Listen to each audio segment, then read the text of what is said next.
جی، تو حدیث مبارکہ ہم پڑھ رہے تھے، جس کا عبارت بھی پڑھ لی گئی ہے اور جس کا ترجمہ بھی ہم نے کر لیا ہے۔ آگے ہم پڑھ رہے تھے، آگے من سترہ مسلم سترہ اللہ فی دنیا والآخرہ کے بارے میں۔ تو مختصر اس کو تھوڑا سا ریوائنڈ کر لیتے ہیں تاکہ ریکارڈنگ کا یہ حصہ بن جائے۔ تو انہیں ریکارڈنگ بھیج دی جائے گی، یا ایک ہی بھیج دی جائے گی یہ والی۔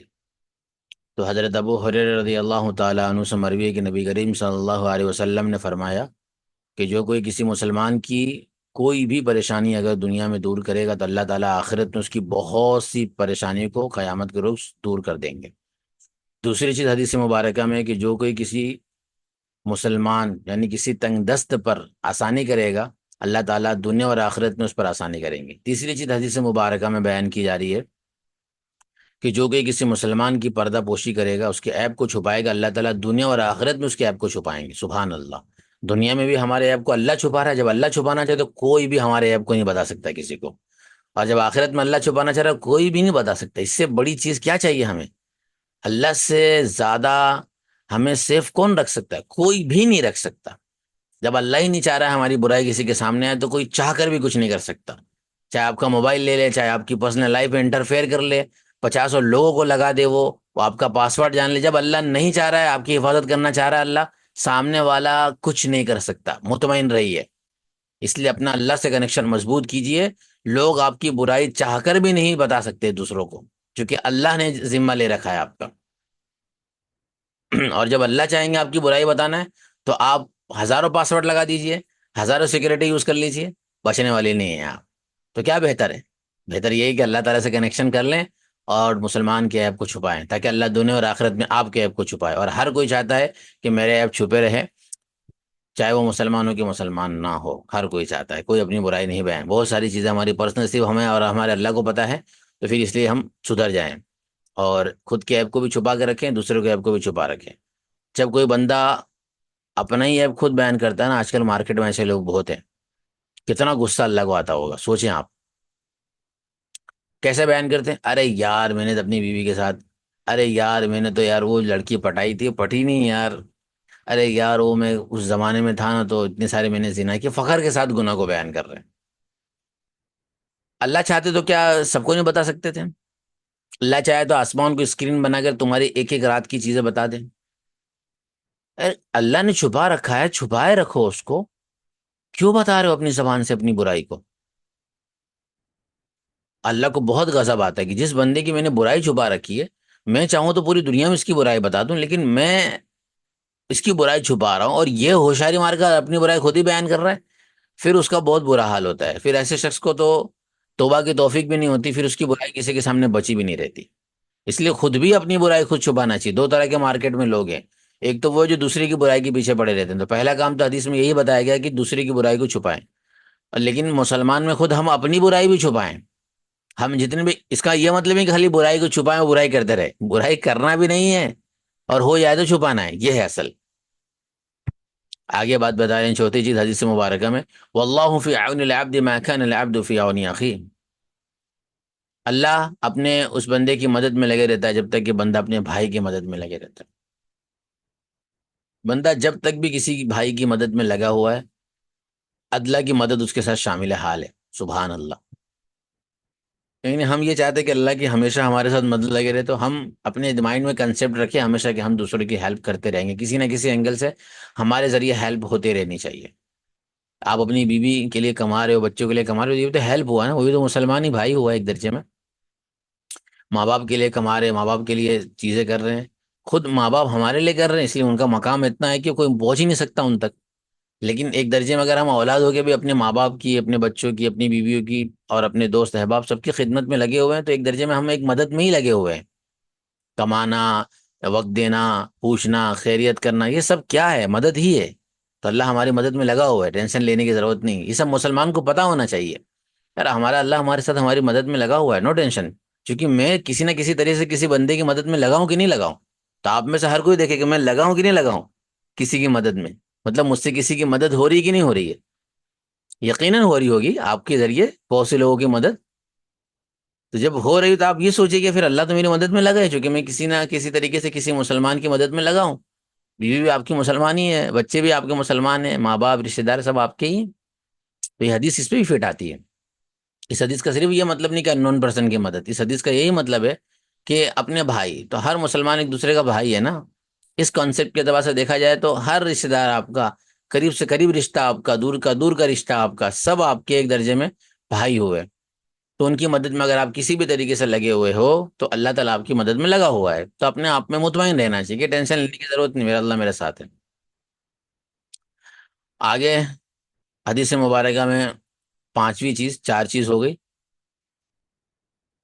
پہلی چیز، دوسری چیز، تیسری چیز سطر، اور چوتھی چیز یہ پانچویں چیز، ومن سلک طریقا، یہ بھی بڑی عجیب چیز ہے ماشاءاللہ، اور آپ میں سے اور ہم میں سے ہر کوئی اس میں لگا ہوا ہے، اور آپ اور ہم پر یہ حدیث صادق آتا ہے، حدیث کا یہ ٹکڑا صادق آتا ہے، ومن سلک طریقا یلتمس فیہ علما سہل اللہ لہ بہ طریقا الی الجنہ، جو کوئی طریقا یلتمس فیہ، جو کوئی چلا ایک ایسے راستے میں جس کے اندر علم سیکھ رہا ہے، مطلب جو کوئی علم سیکھنے کے لیے چلا، اللہ تعالیٰ اس کے لیے جنت کے راستے کو آسان کر دیں گے۔ یہ نہیں کہا حدیث میں جس نے علم سیکھ لیا، جس نے 5 مہینے کا کورس کر لیا، یہ نہیں کہا حدیث میں جو عالم عالمہ بن گیا۔ سوچئے کس پر ہمیں اجر دیا جا رہا ہے؟ صرف چلنے پر، یعنی اگر ہم نے ارادہ کر لیا اور ہم اس ارادے سے قدم اٹھا لیا، قدم اٹھانے کا مطلب چلنا نہیں ہے، قدم اٹھانے کا مطلب ہم نے ارادہ کر لیا، اس کے لیے ایکٹیویٹی ہم کر رہے ہیں، تو علم سیکھنے کے لیے اگر ہم ایکٹیویٹی کر رہے ہیں، خصوصاً دین کا علم یہاں پر مراد ہے، اسی کو علم کہا جاتا ہے، تو صرف ہم قدم اٹھا رہے ہیں، جد و جہد کر رہے ہیں، مطلب 1-2 منٹ کے لیے اگر وقت نکال رہے ہیں، ہم مائنڈ میں سوچ رہے ہیں مجھے پڑھنا ہے اور پڑھنے کی کوشش میں لگے ہوئے ہیں، ابھی ہم عالم نہیں بنے، عالمہ نہیں بنے ہیں، یہاں تک کہ ہم بیسک علم سے بھی واقف نہیں ہیں، لیکن ابھی صرف علم کی طرف ہم بڑھے ہیں، صرف قدم اٹھائے ہیں، ابھی ہم نے ہوش سنبھالا 7 سال کی عمر میں، اس کے بعد ہمیں تھوڑی بہت اپنی عقل آئی، ابھی ہم علم کی طرف صرف قدم اٹھا رہے ہیں، اسی بیس پر اللہ تعالیٰ جنت دے دیں گے، سبحان اللہ، جنت کے راستے آسان کر دیں گے۔ تو آپ میں سے ہر کوئی اور ہم سب ابھی اس وقت کہاں لگے ہوئے ہیں؟ علم سیکھنے سکھانے میں لگے ہوئے ہیں ماشاءاللہ، تو ہم سب کے لیے اللہ تعالیٰ جنت کے راستے آسان کر رہے ہیں، اور اللہ تعالیٰ ہمارے لیے جنت کا راستہ آسان کرے۔ ہمارے تبلیغی بھائی اپنے لیے بہت یہ حدیث بیان کرتے ہیں کہ جو کوئی تبلیغ میں نکلے گا اللہ اس کو جنت دیں گے، وہ تبلیغ کے ساتھ یہ حدیث خاص نہیں ہے، کیونکہ تبلیغ میں کیوں نکلتا ہے آدمی؟ تبلیغ میں اس لیے نکلتا ہے کہ اپنے دین کی فکر کرے، تو اس معنی کر کے وہ حدیث فٹ آتی ہے کہ وہ دین کی فکر کرنے کے لیے چل رہے ہیں، کہ دین سیکھنے کے لیے جا رہے ہیں، تو جو دین سیکھنے کے لیے جائے گا تو اس کے لیے جنت کا راستہ آسان ہوگا، تو اس معنی کر کے وہ حدیث فٹ ہوتی ہے، پرٹیکولر تبلیغ ضروری نہیں ہے، ورنہ اگر صرف تبلیغ کے ساتھ یہ حدیث خاص ہوتی تو پھر دنیا میں تبلیغ کے علاوہ جو لوگ ہیں، جو مرد اور عورت بیٹھے ہوئے ہیں، پھر تو وہ ایسے ہی بیٹھے ہوتے۔ اس لیے تبلیغی جو احباب ہے ہمارے، وہ بہت زیادتی کرتے ہیں حدیثوں کو بیان کرنے میں، فضیلت کو بیان کرنے میں، ایسا لگتا ہے کہ ساری فضیلت حدیث میں صرف انہی کے لیے آئی ہے، کتنی غلط چیز ہے۔ ایک وقت تھا کہ میں بھی بہت جوش میں رہتا تھا، میری جوانی تھی، ابھی بھی جوانی ہی ہے، لیکن اس وقت مدرسے کے اندر جہاں تبلیغ کرنا بہت ڈیفیکلٹ ہوتا ہے، علمی لوگ ہوتے ہیں، وہاں میں تبلیغ کرتا تھا۔ جب سے مدرسہ پڑھ رہا ہوں، جب تک پڑھا ہوں افتاح تک برابر تبلیغ، ہر رمضان میں جماعت میں جانا، انڈیا کے الگ الگ اسٹیٹ کے اندر، راجستھان، دیوبند، سہارنپور، تمل ناڈو، کرناٹک، بنگلور، حیدرآباد، دلی، ان علاقوں میں جا کر، مہاراشٹر کے علاقے میں جا کر تبلیغ کرنا، 40-40 دن لگانا، سب کر چکا، جوش تھا، لیکن تھوڑی سی سمجھ تھی اس وقت، لیکن نادان بھی تھا، اور اس زمانے میں نے بھی بہت سی فضیلتیں ایسی ہی خاص کی، لیکن اب چونکہ اس طرف آ گیا تو آنکھ کھل گیا، ارے میں کیا کر رہا تھا۔ اور ابھی جو لوگ بالکل پیور عوام ہیں، علم سے بالکل دور ہے، مطلب علماء سے جڑے ہوئے نہیں ہیں، وہ ساری حدیث فضیلت کی صرف تبلیغ کے ساتھ فٹ کرتے ہیں، کہ آپ کو جہاد کے ثواب ملے گا تبلیغ میں جانے سے، آپ کے لیے اللہ تعالیٰ جنت آسان کریں گے تبلیغ میں جانے سے، ایسا نہیں ہے، صرف ایسا نہیں ہے۔ تبلیغ کا مطلب ہوتا ہے کہ تبلیغ میں آپ جا رہے ہو تو فکر کر رہے ہو اپنی، تو اصل جو چیز ہے تبلیغ میں وہ ہے علم سیکھنا، تو وہی علم اگر آپ گھر پہ بیٹھ کے سیکھ رہے ہو، وہی علم اگر آپ آن لائن سیکھ رہے ہو، وہی علم اگر آپ کام کے ساتھ سیکھ رہے ہو، تو وہی فضیلت اس شخص کو بھی مل جائے گی، لیکن یہ نہیں بیان کریں گے تبلیغ والے. کیوں نہیں؟ اس لیے اگر یہ چیز بیان کر دیں گے پھر تبلیغ میں کیسے آئے گا؟ یہ غلط ہے. یہ حدیث کے مکمل مطلب کو بیان کرنا چاہیے، نہ کہ اپنے مطلب کی صرف حدیث کو مطلب بیان کرنا چاہیے. فضیلت اس حدیث کی یہ ہے کہ جو کوئی بھی علم کے لیے چلے گا، تو تبلیغ میں اگر کوئی چلتا ہے تو علم کے لیے چلتے ہیں نا. جو مدرسے میں جا رہا ہے، مدرسے والے کی بھی کمی ہے، وہ بھی صرف مدرسے کے ساتھ خاص کر دیتے ہیں حدیثوں کو. کیا جو مدرسے میں پڑھے گا اس کے لیے فضیلت ہے؟ مدرسے کے ساتھ کوئی فضیلت نہیں ہے خاص. کون مدرسہ پڑھ رہا تھا آج سے 100 سال پہلے؟ سب ایسے ہی علم سیکھنے کے لیے سفر کر رہے تھے. امام بخاری، امام مسلم، امام ابو حنیفہ، امام احمد بن حنبل، امام مالک، امام ترمذی، کون کیا کر رہے تھے سب؟ جیسے کہ میں اکیلا پڑھا رہا ہوں نا آج آپ لوگوں کو. پہلے علم سیکھنے کا یہی طریقہ تھا، ایک ہی استاد سے پڑھتے تھے سب. مدرسے کا کوئی سسٹم تھا ہی نہیں. دنیا کے اندر دیکھتے تھے کون کس فن میں ماہر ہے. کوئی ڈاکٹر ہے تو اس کے بعد جا کے طبیب کی باتیں، کوئی حکیم ہے اس کے بعد جا کے حکمت سیکھتے تھے. کوئی حدیث کے اندر ماہر ہے اس کے بعد جا کے حدیث سیکھتے تھے. اگر کوئی دوسرے علاقے میں رہتا وہاں کے لیے سفر کرتے. اس لیے آپ کو کتابوں میں، ہسٹری میں یہی ملے گا کہ امام بخاری الگ الگ استادوں کے پاس الگ الگ علاقوں میں سفر کر کے جا رہے ہیں. علم سیکھنے کا یہی بہترین طریقہ تھا، اور یہی وہ طریقہ جس سے علم بہت اچھے طریقے سے آتا ہے. اور یہی وجہ تھی کہ ایک استاد کے بعد جب کوئی پڑھتا تھا تو اس کو اس استاد کی ساری چیزیں پتہ ہوتی تھی، اور وہ استاد طالب علم کے مزاج سے واقف ہوتا تھا اور طالب علم ان کی مزاج سے واقف ہوتا تھا. ایک ہی سبجیکٹ کو چار چار استاد نہیں پڑھا رہے ہوتے تھے، ایک سبجیکٹ کو ایک ماہر پڑھا رہا ہوتا تھا، اس لیے طالب علم سب ماہر بنتے تھے. ظاہر سی بات ہے جب آپ کو کوئی کسی سبجیکٹ کے اندر اسپیشلائزیشن کیا ہوا شخص اگر اسپیشلسٹ شخص پڑھائے گا تو اس کو اسی لیول سے پڑھائے گا وہ، اور اسی لیول کا آپ کو فائدہ ہوگا. اس لیے ہر علم الگ الگ لوگ الگ جن کے پاس سیکھتے تھے. اور بہت سی مرتبہ ایسا ہوتا تھا جیسے خود محمد سجاد صاحب کے والد محمد منظور صاحب نعمانی وہ اکیلے ساری چیزیں پڑھاتے تھے. تو بہت سے لوگ اکیلے ساری چیزیں پڑھاتے تھے. تو آپ کو دو طریقے ملیں گے پہلے علم سیکھنے کے. ایک شخص اکیلا ساری چیزیں پڑھا رہا ہے، یا ایک شخص ایک چیزیں پڑھا رہا ہے. لیکن ایسا نہیں ہوتا تھا کہ ایک ہی چیز کو الگ الگ لوگ پڑھا رہے ہیں. اب چونکہ اس زمانے کے اندر صلاحیت نہیں رہی لوگوں کے اندر اتنی کہ اکیلے سب چیزیں پڑھا لیں، نہ اسکولوں میں نہ کالج میں. ایسا کہاں ہوتا ہے؟ کیونکہ اگر ایک ہی شخص کو رکھیں گے تو برڈن ہو جائے گا. ورنہ ابھی سے پہلے بھی 100 سال پہلے بھی اکیلے دور حدیث کی 7 7 کتابیں ایک ہی استاد پڑھا رہے ہوتے تھے، مولانا مدنی صاحب وغیرہ سب. ابھی مجھے ہی دیکھ لیجئے میں کون سے زمانے میں گزر رہا ہوں. اس وقت میں الحمدللہ جو مدرسے کے اندر 8 10 استاد پڑھاتے ہیں، یہ تعریف کی میں اکیلا پڑھا سکتا ہوں دن بھر میں ساری چیزیں جتنے علوم ہیں. علم صرف ہے، علم نحو ہے، علم منطق ہے، علم معانی ہے، علم بلاغت ہے، علم اصول تفسیر ہے، علم اصول حدیث ہے، علم اصول فقہ ہے، پھر اس کے بعد علم الفقہ ہے، علم التفسیر ہے، علم الحدیث ہے. ساری چیز الحمدللہ پڑھا بھی رہا ہوں. اور خود آپ کو دیکھ لیجئے پڑھا رہا ہوں سارے سبجیکٹ ترتیب دے کر اکیلے ہی. تو اسی وجہ سے میں نے یہ طریقہ اختیار کیا ہے جو طریقہ پرانا قدیم تھا. اس سے بہت فائدہ ہوتا ہے. اس سے استاد طالب علم کو سمجھ پاتا ہے، اپنی فلیکسیبلٹی کے ساتھ وقت دے پاتا ہے، انڈرسٹینڈنگ ہو پاتی ہے. تو اسی وجہ سے حدیث مبارکہ میں جو فضیلت اصل اسی کی ہے کہ اگر آپ علم سیکھنے کے لیے نکل رہے ہو، تبلیغ میں علم سیکھا جاتا ہے، مدرسے میں علم سیکھا جاتا ہے، خانقاہ میں علم سیکھا جاتا ہے، تو کیا ابھی آپ لوگ جو مجھ سے پڑھ رہے ہو علم نہیں سیکھ رہے ہو؟ کیا کر رہے ہو؟ تو یہ کیسے ہو سکتا ہے کہ صرف ان لوگوں کے ساتھ یہ حدیث خاص ہو؟ تو یہ حدیث ہر اس شخص کے لیے ہے جو بستر پر لیٹے لیٹے بھی اگر ایک ویڈیو دیکھ رہا ہے اور اس سے آن لائن سبق پڑھ رہا ہے یا سیکھ رہا ہے، علم سیکھ رہا ہے. علم سیکھنے کے لیے ضروری نہیں کہ استاد بھی ہو، بھائی کتاب سے بھی علم سیکھا جاتا ہے. کیونکہ اگر کتاب سے علم سیکھنا یہ علم نہیں ہوتا تو پھر قرآن کیوں نازل کیا جاتا؟ قرآن کیوں نازل کیا جاتا؟ قرآن کو پڑھنا یہ بھی علم سیکھنا ہوا. تو اگر کوئی شخص اکیلے قرآن پڑھ رہا ہے تو قرآن پہ تو فضیلت ہے حدیث مبارکہ میں، لیکن قرآن کو سیکھنا مطلب اچھے سے پڑھنا، اس کو سمجھنا، سیکھنا اکیلے کر رہا ہے نا، کوئی استاد نہیں ہے. اکیلے بار بار آپ پڑھ رہے ہو تو آپ کو کتنا ثواب مل رہا ہے؟ ایک تو قرآن پڑھنے کا ثواب، قرآن سمجھنے کا ثواب، پھر یہ حدیث جنت کے راستے آسان ہو رہے ہیں.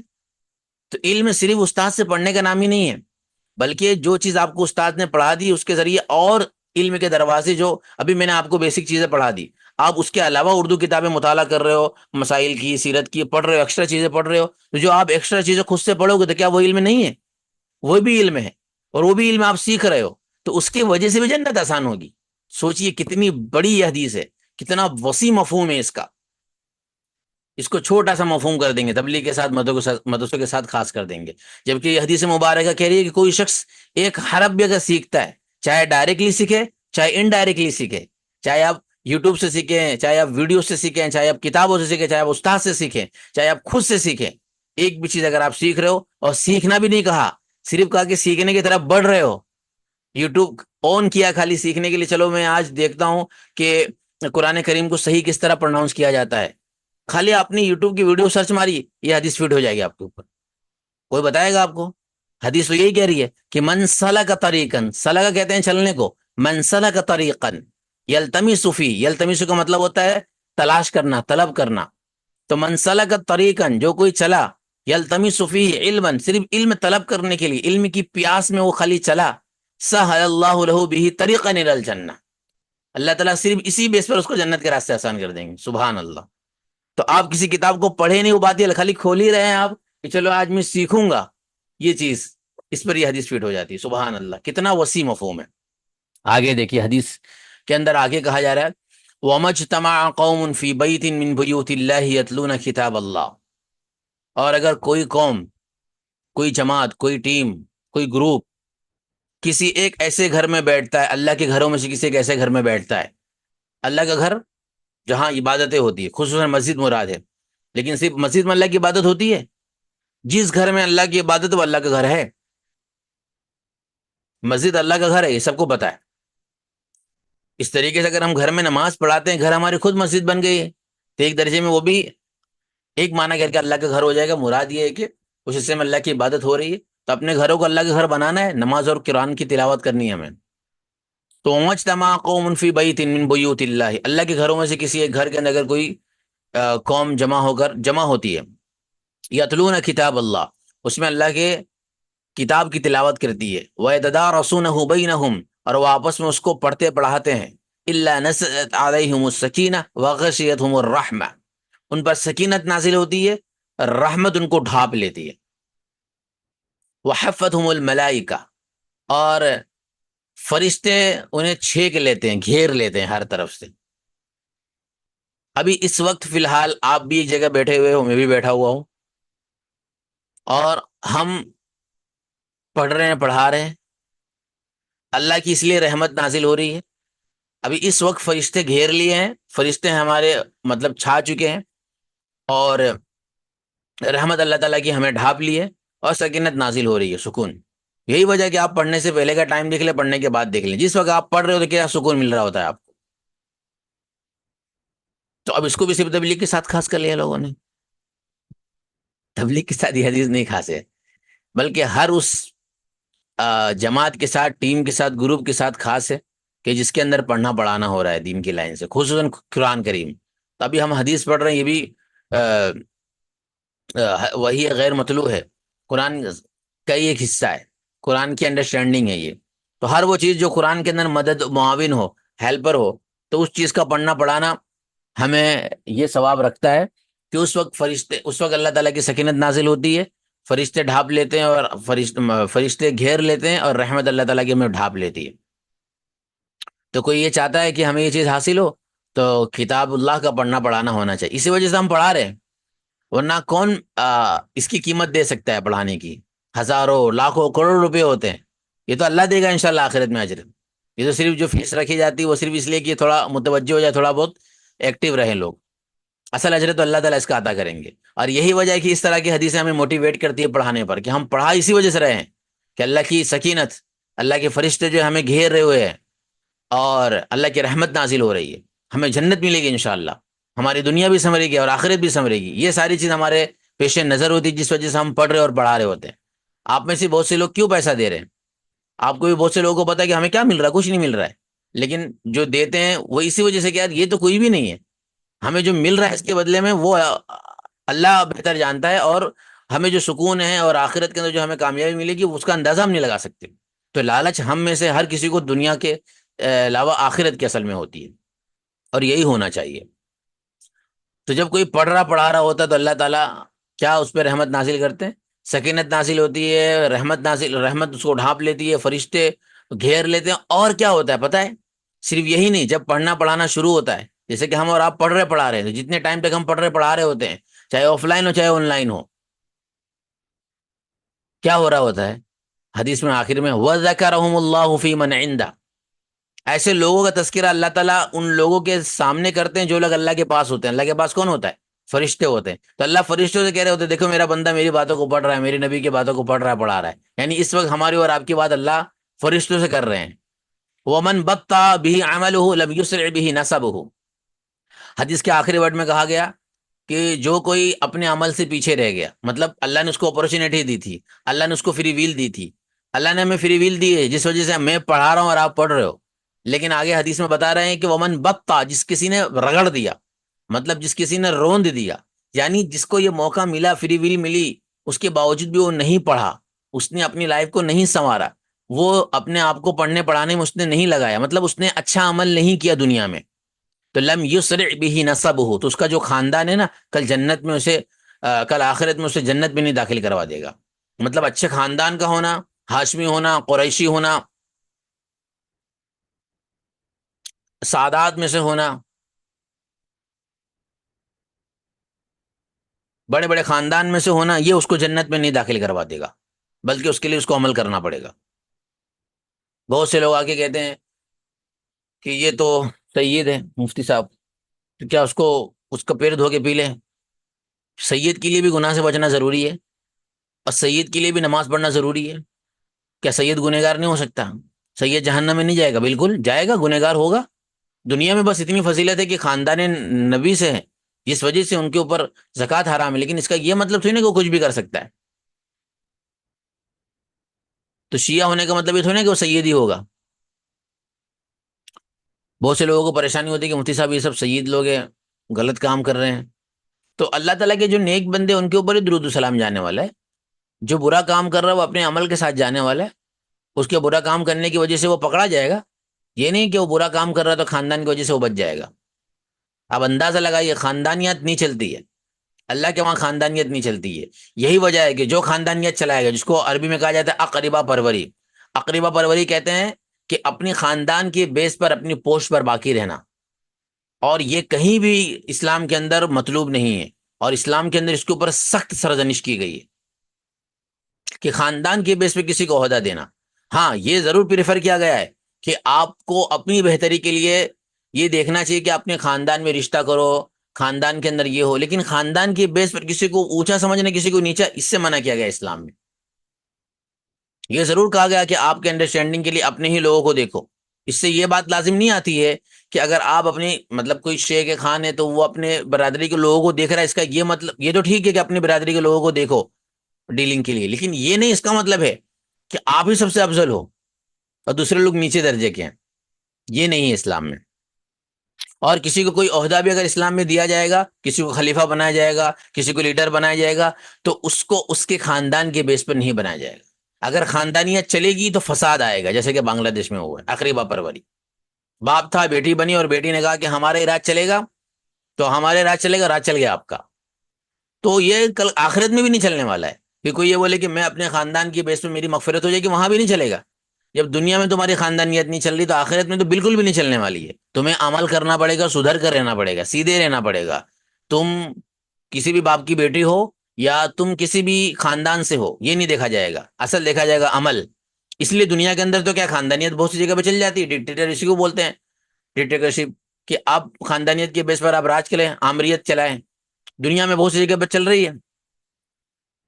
جب بہت سی جگہ پہ چل رہی ہے تو لوگ اس کے ظلم کے اندر پس رہے ہیں, لیکن آخرت میں نہیں چلی گئی ہے. وہاں اللہ کی حکومت ہے. لمن الملک اليوم للہ الواحد القہار.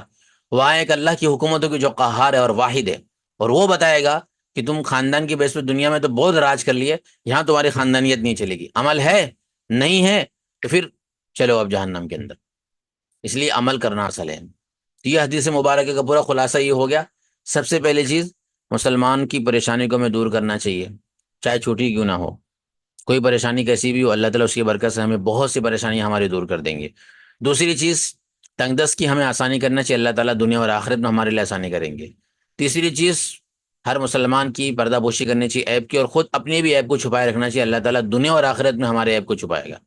چوتھی چیز, کسی بھی اگر مسلمان کی ہم مدد میں لگے رہتے ہیں, اللہ تعالیٰ اس وقت تک ہماری مدد میں لگے رہتے ہیں. پانچویں چیز, اگر ہم علم سیکھنے کے لیے صرف نکل رہے ہیں, چل رہے ہیں, تو اللہ تعالیٰ اس کی برکت سے جنت کے راستے آسان کر دیتے ہیں. چھٹی چیز, کوئی اگر جمع ہو کر ایک جگہ اللہ تعالیٰ کی کتاب کو پڑھتا ہے اور پڑھاتا ہے, تو اللہ تبارک و تعالیٰ اس کے اوپر سکینت حاصل کرتے ہیں، فرشتے اس کو ڈھانپ لیتے ہیں، رحمت اللہ کی اسے ڈھانپ لیتی ہے، فرشتے گھیر لیتے ہیں، اور اللہ تعالیٰ اپنے پاس موجود لوگوں کے سامنے ان لوگوں کا تذکرہ کرتے ہیں۔ اور ساتویں چیز کی جو کوئی اگر کوئی عمل نہیں کر رہا ہے ان میں سے، یا اپنی زندگی عمل کر کے برباد کر لیتا ہے، تو اس کا خاندان اس کو نہیں بچانے والا ہے، بلکہ وہ اپنے عمل کی بیس پر پکڑا جائے گا۔ جی کون بیان کرے گا اس حدیث مبارک کا خلاصہ؟ کوئی ہے؟ حل منکم رجل رشید؟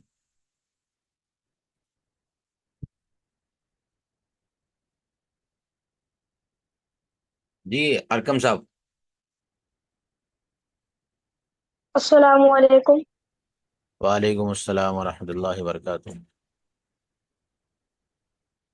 جی مفتی صاحب، اس حدیث میں پہلی چیز یہ بیان کر رہے ہیں کہ اگر آپ نے کسی کی مومن کی کوئی پریشانی دور کی تو اللہ تعالیٰ آپ کی بہت سی پریشانی کو دور کریں گے۔ یہ عرفان صاحب آپ بیان کرو گے، کیا بیان کر رہے ہیں؟ السلام علیکم۔ وعلیکم السلام ورحمۃ اللہ وبرکاتہ۔ اس میں یہ بیان کیا گیا کہ اگر کوئی بندہ کسی مومن بھائی کی کسی بھی طرح کی پریشانی کو دور کرے یا دور کرنے میں معاون و مددگار ہو، تو اللہ پاک اس کی بہت ساری پریشانیوں کو دور کریں گے، جو اس دن جس دن اس کو بہت زیادہ ضرورت ہوگی، بہت ساری پریشانیاں ہوں گی۔ تو اسی چیز یہ بیان کی کہ اگر کوئی کسی کی مدد کرے تو اللہ تعالیٰ اس کے لیے دنیا اور آخرت میں آسانی پیدا فرمائیں گے۔ ہوں تیسری چیز ہے کہ تیسری چیز ہے تیسری چیز ہے جو بندہ کسی کی مدد میں لگے رہتا ہے تو اللہ تعالیٰ اس کی مدد میں اس وقت تک لگے رہتے ہیں۔ میں لگے رہتے ہیں۔ ہوں دوسری چیز جو ہے وہ کیا ہے؟ دوسری چیز وہ ہے، اس کے بعد میں یہ فرمایا کہ جب کچھ لوگ جمع ہو کے اللہ کی کتاب کی ہوں تعلیم و تربیت کرتے ہیں، تعلم و تعلیم کرتے ہیں، تو اللہ تعالیٰ ان کو اللہ تعالیٰ کے فرشتے ان کو ڈھانپ لیتے ہیں، گھیر لیتے ہیں، اور اللہ تعالیٰ ان کا ذکر اپنے پاس جو جماعت ہے ان کے بیچ میں کرتے ہیں، یعنی فرشتوں کے بیچ میں کرتے ہیں۔ اور ایک چیز یہ ہے کہ کوئی انسان چاہے اچھے عمل کرے یا برے عمل کرے، اگر کوئی آدمی اچھے عمل نہیں کر رہا ہے، برے عمل کر رہا ہے، تو اس کو اس کا خاندان یا اس کی بڑائی دنیا میں وہ اس کا آخرت کے دن نہیں بچا پائے گی۔ اور ہوں ایک چیز ہے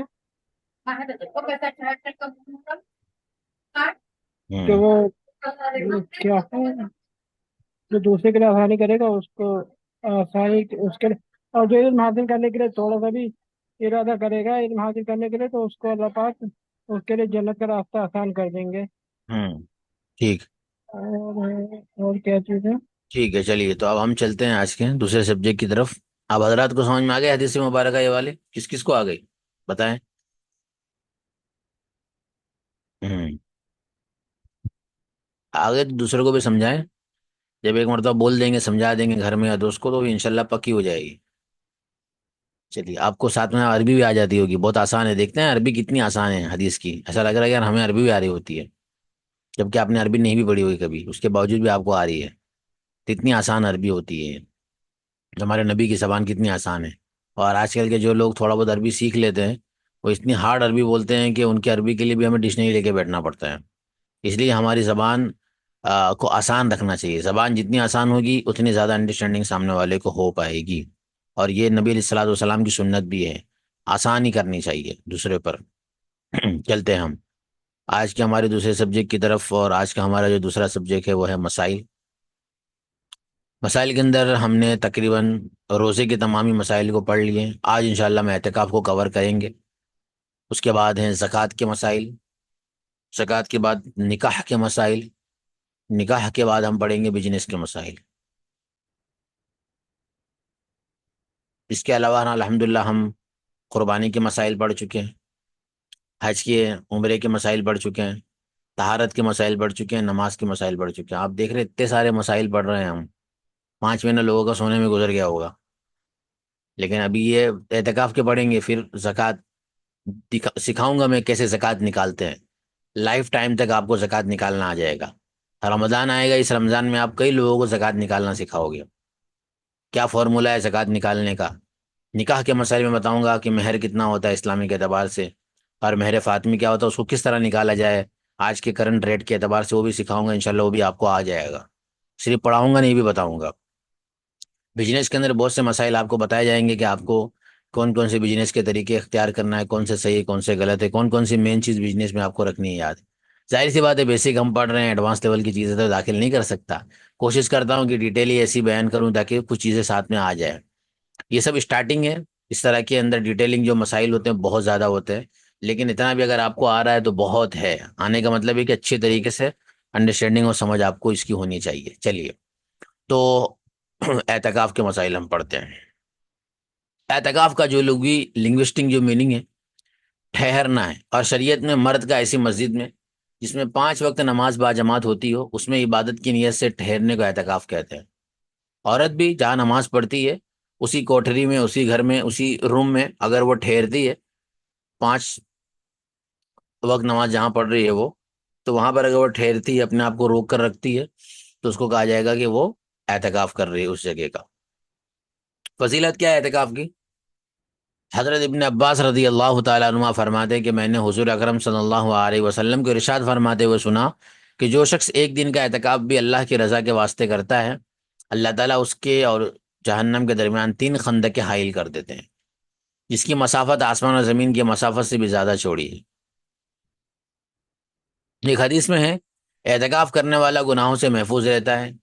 ظاہر سی بات ایک اچھی جگہ اپنے آپ کو ٹھہرا کے رکھے ہو، مسجد میں یا پھر اپنے گھر میں ایسی جگہ پر عورتوں کے لیے کہ جو جہاں نماز پڑھتی ہیں، تو اعتکاف کرنے والا گناہوں سے محفوظ رہتا ہے. اور وہ جن نیکیوں کو مثلا نماز، جنازہ، بیمار کی عادت وغیرہ اعتکاف کی وجہ سے نہیں کر سکتا، اس کا ثواب بھی اسی طرح دیا جاتا ہے جس طرح ان نیکیوں کو کرنے والے کو دیا جاتا ہے. یہ اعتکاف کرنے والے کی فضیلت ہے، شعب الایمان میں حدیث ہے. تو ہمارے دماغ میں اعتکاف سن کر کیا آتا ہے پتہ ہے؟ سیدھا رمضان آتا ہے، رمضان. جبکہ اعتکاف کا مطلب ہے ٹھہرنا، اپنے آپ کو روکے رکھنا. تو آپ کو یہ پتا ہونا چاہیے کہ اگر ہم مسجد میں جب داخل ہوتے ہیں اس وقت اعتکاف کی اگر دعا پڑھ لیں یا دعا نہیں بھی پڑھے، خالی دل میں نیت کر لے کہ میں اعتکاف کروں گا جتنی دیر مسجد میں رہوں گا، تو آپ کو اعتکاف کا ثواب مل جائے گا.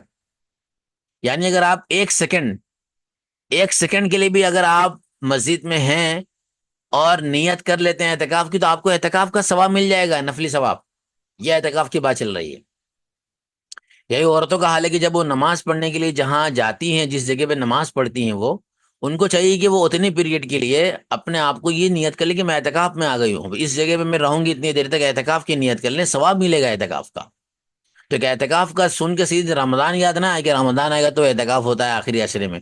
وہ تو سنت اعتکاف ہے، وہ ایک درجے میں سنت موقدہ ضروری اعتکاف ہوتا ہے محلے میں کسی شخص کے لیے کرنا. لیکن اس اعتکاف کے علاوہ کا اعتکاف ہی نہیں ہے. جیسے کہ روزے کی بات اگر چل رہی کہ روزہ رکھنا ہے تو فوراً رمضان آتا ہے.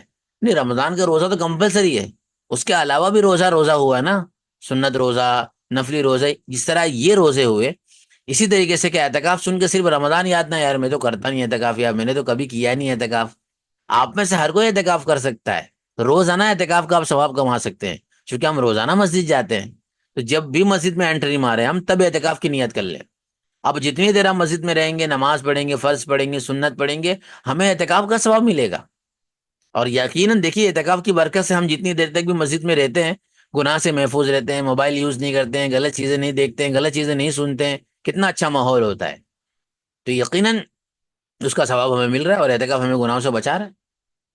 اللہ یہ کہ مسجد کی توفیق ہی نہیں ہو رہی ہے کسی کو. تو مسجد میں جایا کریں، اعتکاف کی نیت کر لیا کریں. عورتیں جب نماز پڑھنے کے لیے جایا کریں اپنے مصلی پر اعتکاف کی نیت کر لیا کریں. روزانہ اپنا معمول بنائیں. اپنے بچوں کی تربیت بھی اس طرح کریں تاکہ بچوں کی سب چیزیں پہلے سے بتاؤ. اب آپ میں سے ہر کسی کی عمر ہو چکی ہے، آج آپ کو پتہ چل رہا ہے، لیکن ہمارے بچوں کو پہلے سے پتہ ہونا چاہیے. مطلب یہ سوچیے کہ یار میرے بچے کو، آج کل ماں باپ سوچتے ہیں نا یا میرا بچہ اگر 10-12 سال کا تو سب اس کو دنیا کی نالج ہونی چاہیے، دین کی نالج بھی ہونی چاہیے. آپ کو ایک چڑ ہونی چاہیے، میرے بچے کو دین کی نالج کیوں نہیں ہے؟ میرے بچے کو عقائد، مسائل، سیرت، حدیث، تفسیر سب کے بارے میں بیسک نالج 10-15 سال کی عمر، 10 سال کی عمر میں تو ہونی ہی چاہیے. 10 سال کے بعد، 12 سال کے بعد تو ایڈوانس اس کو نالج دینے کی کوشش کریں. آپ دیکھ رہے ہو خود، آپ کہاں مدرسے میں آ رہے ہو، آپ تو صرف میرے پاس آن لائن پڑھ رہے ہو، تو بھی اتنی ساری نالج آپ کو ہو جا رہی ہے. تو آپ یہ ٹینشن مت لو کہ مجھے اپنے بچے کو اپنے مدرسے میں بھیجنا پڑے گا، بچی کو مدرسے میں بھیجنا پڑے گا، ہاسٹل میں. بغیر ہاسٹل کے آپ کسی اچھے استاد سے کنیکشن کرا دیں، کانٹیکٹ کرا دیں، اچھا خاصا علم حاصل کرے گا بچہ آپ کا. یہ طریقہ پہلے چلتا تھا، استادوں کو بلا کر. آج یہ چل رہا ہے، ایک استاد کو بلایا جاتا ہے، ناظرہ پڑھوایا جاتا ہے، قاعدہ پڑھوایا جاتا ہے، اور پھر اس کو تربیت کے لیے موقع نہیں دیا جاتا ہے. وہ تربیت کہاں وہ کر پائے گا؟ یہ صحیح نہیں ہے کہ اپنے گھر پہ بلانا استاد کو، کیونکہ جس سے علم سیکھنا اس کے پاس جانا پڑتا ہے. یہ غلط ہے کہ جس سے علم سیکھنا اسی کو بلایا جائے. یہ تو غلامی ہو گئی. اور یہی وجہ ہے کہ بچے کو ڈانٹ بھی نہیں پاتا ہے، تربیت بھی نہیں کر پاتا ہے. یہ تو پڑھانے والے کو بیوقوفی کو کہیں اور پڑھانے جا رہے ہوتے ہیں، وہ بھی اپنی شان گھٹا رہے ہوتے ہیں. اصول تو یہی ہے کہ ایک جگہ ہونی چاہیے، پڑھنے والا وہاں جائے تھوڑا وقت نکال کر، تو اس میں بچے کی تربیت بھی کرے وہ اچھے سے، بڑوں کی بھی تربیت ہو اچھے سے. تربیت کے اندر ساری چیزیں ہمیں پتہ ہونی چاہیے، تاکہ ہم اتنی ساری زندگی کے وقت ہیں ہم صحیح طریقے سے گزارے اسلامی کے اعتبار سے، ثواب پہ ثواب کماتے رہے. کیوں اپنی زندگی کو ویسٹ کرنا؟ ہر اعتبار سے اگر ہمیں چیز پتا ہوگی تو ہی تو کریں گے. پتہ ہی نہیں ہے، ہمارے بچے کو پتا ہوگا تبھی تو وہ اعتکاف کی نیت کرے گا، اس کو پتا ہوگا تبھی تو وہ سنت کی نیت کرے گا، اور خود ہمیں بھی پتا ہوگا تبھی تو ہم اعتکاف کی نیت کریں گے اور سنت کی نیت کریں گے اور سنتوں پر عمل کریں گے، دعائیں پڑھیں گے. اس لیے سب پتا ہونا چاہیے، اور پتا ہونے کے ساتھ ساتھ اللہ تعالیٰ عمل کی بھی توفیق عطا فرمائے. چلتے ہوئے اعتکاف کی قسموں کو دیکھتے ہیں. اعتکاف کی 3 قسمیں ہیں: واجب، سنت موقدہ اور مستحب. واجب اعتکاف، جس اعتکاف کی منت مانی جائے. آپ نے منت مان لی، اگر میرا یہ کام صحیح ہو گیا نا تو میں تو ایک دن اللہ کے لیے اعتکاف میں بیٹھ جاؤں گا یا بیٹھ جاؤں گی، تو بس وہ کام آپ کا ہو جائے گا، آپ کو اعتکاف میں بیٹھنا پڑے گا. تو 2 طرح کا واجب ہوگا، 2 طرح کی منت ہوگی. یا تو آپ تاریخ کے ساتھ فکس کر دو گے کہ میں 15 تاریخ کو اعتکاف میں بیٹھوں گا یا بیٹھوں گی، تو آپ کو 15 کو بیٹھنا پڑے گا. 15 کو آپ نہیں بیٹھے تو اب آپ کی زندگی میں ایک مرتبہ وہ اعتکاف واجب ہو جائے گا اور آپ کو دوبارہ اس کی قضا کرنی پڑے گی. اعتکاف اگر آپ دن میں کر رہے ہو تو دن میں روزہ رکھنا ضروری ہے. 2 طرح کی منت ہوتی، میں ایک دن کا اعتکاف کروں گا تو ایک پورے دن کے اندر تو دن بھی آ گیا، پھر آپ کو روزہ رکھ کر اعتکاف کرنا پڑے گا. لیکن اگر آپ نے رات کی نیت کی میں رات میں اعتکاف کروں گا، تو رات شروع ہوتی مغرب سے، تو رات میں تو روزہ نہیں ہوتا ہے، تو رات میں پھر آپ کھا پی بھی سکتے ہو. نارملی ہم جو بولتے ہیں کہ ایک دن وہاں پر صبح اور شام دونوں آ جاتی ہے. تو پہلا اعتکاف واجب ہے جس میں آپ منت مانیں. آج کل لوگ منت مانگتے ہی نہیں، ایسی الٹی سیدھی مانگ رہے ہوتے ہیں. منت ایسی چیز کی مانگی جا سکتی ہے کہ جو چیز عبادت کے قبیل سے ہے، جیسے کہ نماز ہے، روزہ ہے، تبھی وہ چیز اس پر واجب ہوگی. ورنہ اگر وہ منت مانگ لے کہ اگر میرا یہ کام ہو گیا تو میں 100 کلو بادام کھاؤں گا، تو اس پر یہ چیز ضروری نہیں ہے بادام کھانا، کیونکہ یہ چیز عبادت ہے ہی نہیں. تو منت بھی اس چیز کی صرف ہوگی کہ جس منت کے اندر عبادت کی منت مانی ہو. تو واجب اعتکاف، جس اعتکاف کی منت مانی جائے. مستقل ایک چیپٹر ہوتا ہے نظر. نظر مطلب منت کس طرح مانگی جائے، کون سی چیز کی منت صحیح ہے کون سی نہیں. مستقل ایک چیپٹر ہوتا ہے حدیث کی کتابوں میں، وہ یہاں موقع نہیں ہے، اشارہ کر دیکھا لیے. جس اعتکاف کی منت مانی جائے وہ اعتکاف واجب ہو جاتا ہے. مثلا یوں کہیں کہ اگر میرا فلاں کام ہو گیا تو میں 3 دن کا اعتکاف کروں گا یا کروں گی، تو یہ اعتکاف واجب ہو جائے گا، ضروری ہو جائے گا کرنا 3 دن کا. واجب اعتکاف بغیر روزے کے صحیح نہیں ہوتا، روزہ رکھنا پڑے گا چونکہ پورے دن کی نیت کی ہے. جتنے دن اعتکاف کرے گا ساتھ ہی روزہ بھی رکھے گا. نارملی ہم جو اعتکاف کر رہے ہوتے ہیں، مسجدوں میں آ رہے جا رہے ہوتے ہیں، اس میں ایسے ہمیں ثواب مل جائے گا، روزہ رکھنے کی ضرورت نہیں ہے. پروپر اگر ہم نے منت مانی ہے تو پھر روزہ رکھنا پڑے گا. ایسے نارملی ہم پورے دن اگر مسجد میں ہیں، کھا رہے پی رہے ہیں، اعتکاف کی نیت سے کوئی پرابلم نہیں ہے. باقاعدہ منت اگر ہم مان رہے ہیں تو پھر ہمیں روزہ رکھنا پڑے گا. یہ ہے کہ ہم روزہ رکھ کر بھی اعتکاف کر سکتے ہیں. نمبر 2 اعتکاف ہے سنت موقدہ. رمضان شریف کے عشر اخیرہ یعنی آخری 10 روز کا اعتکاف سنت موقدہ ہے. یہ سنت موقدہ علی الکفایہ ہے. بستی میں سے کم از کم ایک شخص کو اس میں بیٹھنا ضروری ہے. اگر ایک بھی نہیں بیٹھے گا تو پوری بستی گنہگار ہوگی. اس کی ابتدا 20ویں روزے کی شام یعنی غروب پہ آفتاب سے ہوتی ہے، اور عید کا چاند دیکھتے ہی اعتکاف ختم ہو جاتا ہے. چاند چاہے 29 کا ہو یا 30 کا، دونوں صورتوں میں سنت ادا ہو جائے گی. یہ اعتکاف سنت موقدہ کفایہ ہے. آپ میں سے ہر کوئی جانتا ہے اور ہمارے دماغ میں یہی اعتکاف ہوتا ہے. مستحب، ان 2 اعتکاف کے علاوہ دیگر اعتکاف مستحب ہے. سال کے تمام دنوں میں جائز ہے، سال کے کسی بھی دن میں ہم اعتکاف کر سکتے ہیں، مستحب. اور اس کے لیے وقت کی بھی کوئی قید نہیں ہے، کبھی بھی کر سکتے ہیں، تھوڑی دیر کے لیے بھی ہو سکتا ہے، لہٰذا جب بھی مسجد میں داخل ہوں اعتکاف کی نیت کر لیں، جب تک مسجد میں رہیں گے ثواب ملتا رہے گا۔ تو آپ اعتکاف کو سمجھ کے کہ اعتکاف کی 3 قسمیں ہیں، واجب ہے، سنت ہے اور مستحب ہے۔ واجب جو ضروری ہے یہ آپ نے ضروری کر لیا اپنے اوپر، مستحب سنت وہ ہے کہ جو سنت موقع علی الکفایہ رمضان کے آخر عشرے کا اعتکاف ہے، اور مستحب ہے ڈیلی آپ مسجدوں میں جا رہے ہیں اعتکاف کی نیت کریں گے اعتکاف کا ثواب مل جائے گا۔ واجب اعتکاف کے لیے روزہ شرط ہے جو کہ پہلے بتا دیا ہے۔ اعتکاف کے فائدے کیا ہیں؟ اعتکاف کرنے والا جب تک اعتکاف میں رہے گا اسے مسلسل ثواب ملتا رہتا ہے، ہر قدم پر ایسے ہی ثواب ملتا رہتا ہے، خالی سو بھی رہا ہے بیٹھ بھی رہا ہے تو بھی مسجد میں داخل ہو گیا اعتکاف کی نیت کے لیے ثواب ملنا شروع ہو جائے گا، خواہ وہ سوتا رہے، کوئی لمحہ اور سیکنڈ عبادت و ثواب سے خالی نہیں گزرے گا، فضول کاموں، جھگڑوں اور گناہوں سے محفوظ رہتا ہے۔ رمضان کے آخر عشرے میں اعتکاف شب قدر کے حصول کا بہترین ذریعہ، اس سے شب قدر یقینی طور پر حاصل ہو جاتی ہے، اگر شب قدر آخری عشرے میں ہوتی ہے تو یقینی انشاءاللہ مل جائے گی۔ اعتکاف کی شرطیں کیا ہیں؟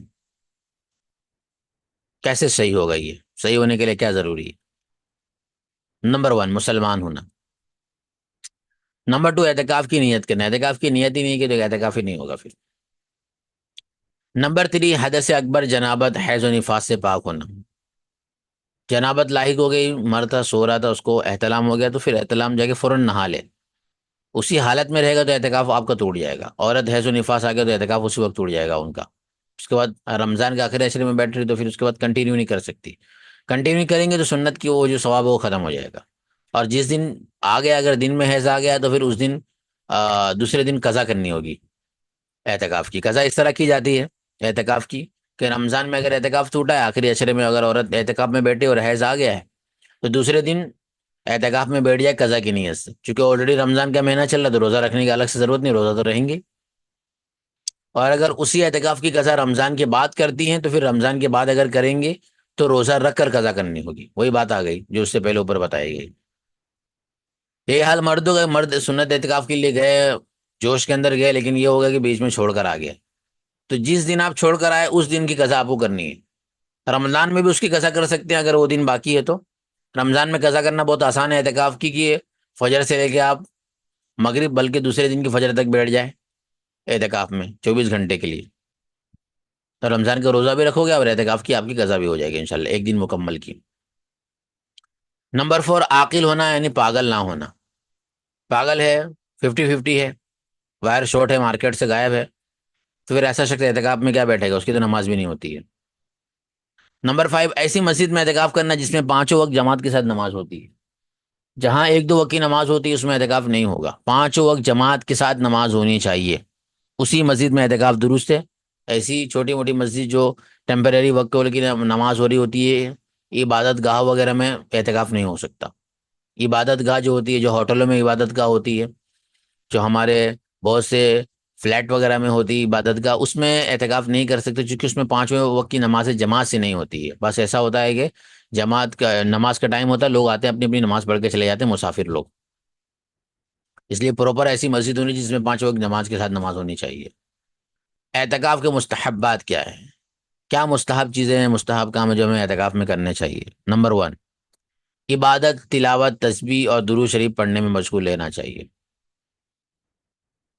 دینی علوم کا پڑھنا پڑھانا ہونا چاہیے اعتکاف میں بیٹھ کر، انبیاء، صحابہ اور علی اللہ کے واقعات پڑھتے رہنا چاہیے، واعظ و نصیحت مطلب پند و نصائح، اچھی باتوں کو سننا سنانا یہ ہوتے رہنا چاہیے، کچھ بھی نہیں کم از کم خود تلاوت میں لگے رہے اور اپنی چیزوں میں لگے رہے، وہاں بھی لوگ موبائل لے کر بیٹھ جاتے ہیں چیٹنگ کرتے ہیں، وقت گزاری نہیں ہوتی ہے اعتکاف میں، کتنی بے شرمی کی بات ہے نا کہ اللہ کے گھر میں بیٹھ کر بھی عبادت کی توفیق نہیں ہو رہی، اس سے بڑا محروم شخص کون ہوگا کہ اللہ کے گھر میں رمضان کا مبارک مہینہ، رمضان کی مبارک راتیں، اس کے اندر وہ موبائل لے کے پڑا ہوا ہے مسجد کے اندر صحن میں اور چیٹنگ کر رہے ہیں، اکثر اعتکاف کرنے والوں کو یہی حال ہے، میں نے دیکھا ہے، کیا فائدہ ایسے اعتکاف کا؟ اس سے اچھا آپ گھر پہ رہتے، مسجد کی بے حرمتی تو نہیں ہوتی، کتنے گناہ کما رہے ہیں آپ، تو بہت برا ہے وہ شخص، مسجد کے اندر اعتکاف میں بیٹھے ہو اندر صحن میں آپ ہو، بات چیت کر رہے ہو دنیاوی، موبائل پہ لگے ہوئے ہو، کالنگ کر رہے ہیں آپ، کیا فائدہ؟ آپ کی پوری اعتکاف کی واٹ لگا دی ہے آپ نے، اس سے اچھا گھر پہ بیٹھے رہتے آپ۔ ایسے لوگوں کو دیکھنا چاہیے تو بولنا بھی چاہیے۔